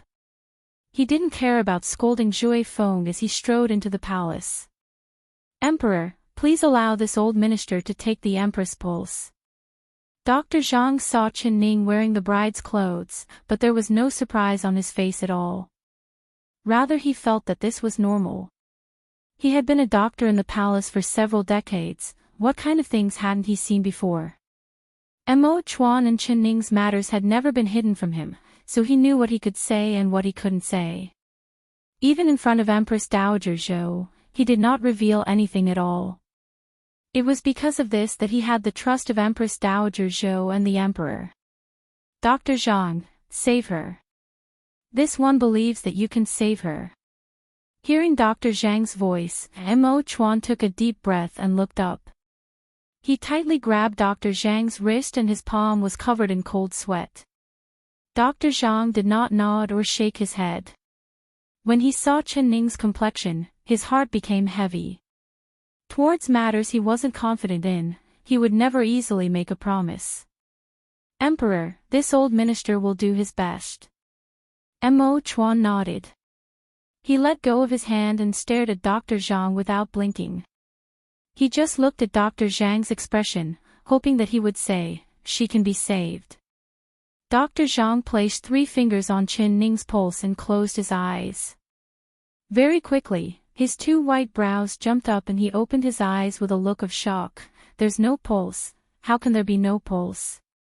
Mo Chuan's heart also jumped up. Before he could say anything, Dr. Zhang suddenly looked up at him and reached out to take his pulse. Dr. Zhang, this one wants you to save her life, but you've taken the wrong pulse. Mo Chuan suppressed his anger. If the other side wasn't Dr. Zhang, he would have already sent a palm over. Emperor, please forgive this old minister for being direct. The Empress, she has already passed away. Emperor, please accept my condolences. You are too sad and there is still poison in your body. If you don't detoxify it in time, there will be a large problem. This old minister cannot reverse the situation and cannot save the Empress' life, but this old minister can give you a prescription to remove the poison in the Emperor's body. Dr. Zhang took back his hand and said to Zhui Feng, "Bring me my medicine box." He had been practicing medicine for decades and had seen many people die of old age. He had also seen many separations between life and death.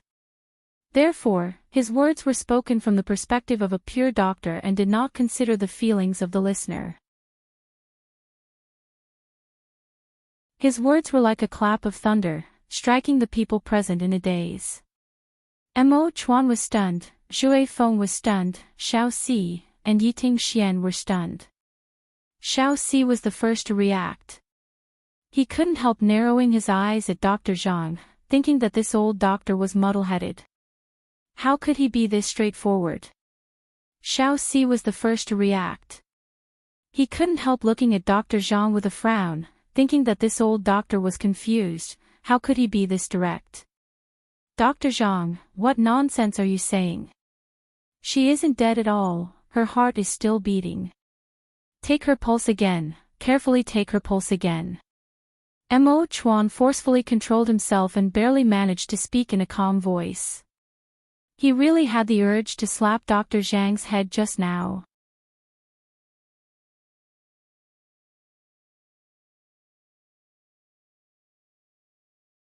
Chapter 938. Impossible, impossible. This old minister has been a doctor for several decades. How could there be a person whose heart is still beating when their pulse has stopped? It's definitely impossible. Dr. Zhang shook his white-haired head and looked at Mo Chuan with a gaze of pity and sympathy. Emperor, a dead person can't be revived. The Emperor should restrain your grief. You've also been poisoned, so this old minister should first give you a prescription to expel the poison. He stood up to take the medicine box after saying this, but his wrist suddenly tightened as Mo Chuan firmly grabbed it. Emperor, you. What do you want to do? He stuttered as he looked at Mo Chuan, being scared by the killing intent in the other side's eyes.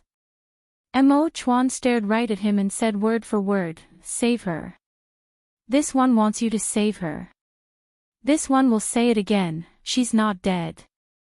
This one has personally touched her chest is still warm and her heart is still beating." No, impossible. Dr. Zhang had a look of disbelief. There is nothing that is impossible in this world. She's not dead. If you say that she's dead again, this one will take your life. Mo Chuan anxiously shouted. His eyes were filled with killing intent. Dr. Zhang shivered. He could see that although the Emperor's heart was filled with sorrow, his mind was still clear. Could it be that the Empress really wasn't dead? But this was impossible. She clearly had no pulse and her body was cold and stiff, so how could there still be a heartbeat? Dr. Zhang knit his brows and looked over at Qin Ning on the bed again. This time he did not take her pulse, rather he carefully observed her complexion. He found that her face was pale and her lips were purple, but her face did not change at all. She looked like she was sleeping and did not have the lifeless complexion of a dead person. Dr. Zhang frowned.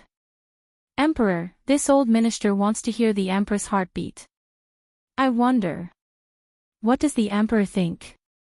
Dr. Zhang also felt it was strange and he began to believe Mo Chuan's words.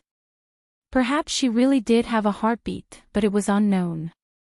Hearing this, Mo Chuan's face instantly sunk and he said with a dark face, could it be you don't believe this one's words? This one says that her heart is still beating, it's definitely not fake. No, Emperor, this old minister does not mean that. This old minister wants to hear the Empress' heartbeat to determine how to save the Empress. Dr. Zhang quickly explained. Mo Chuan's face became incomparably ugly as he stared at Dr. Zhang. No. He decisively said. Even if it was, in order to save her, even if Dr. Zhang was old, he wouldn't let this old doctor touch her chest. Dr. Zhang revealed an awkward expression. He opened the medicine box and took out a red thread to give to Mo Chuan.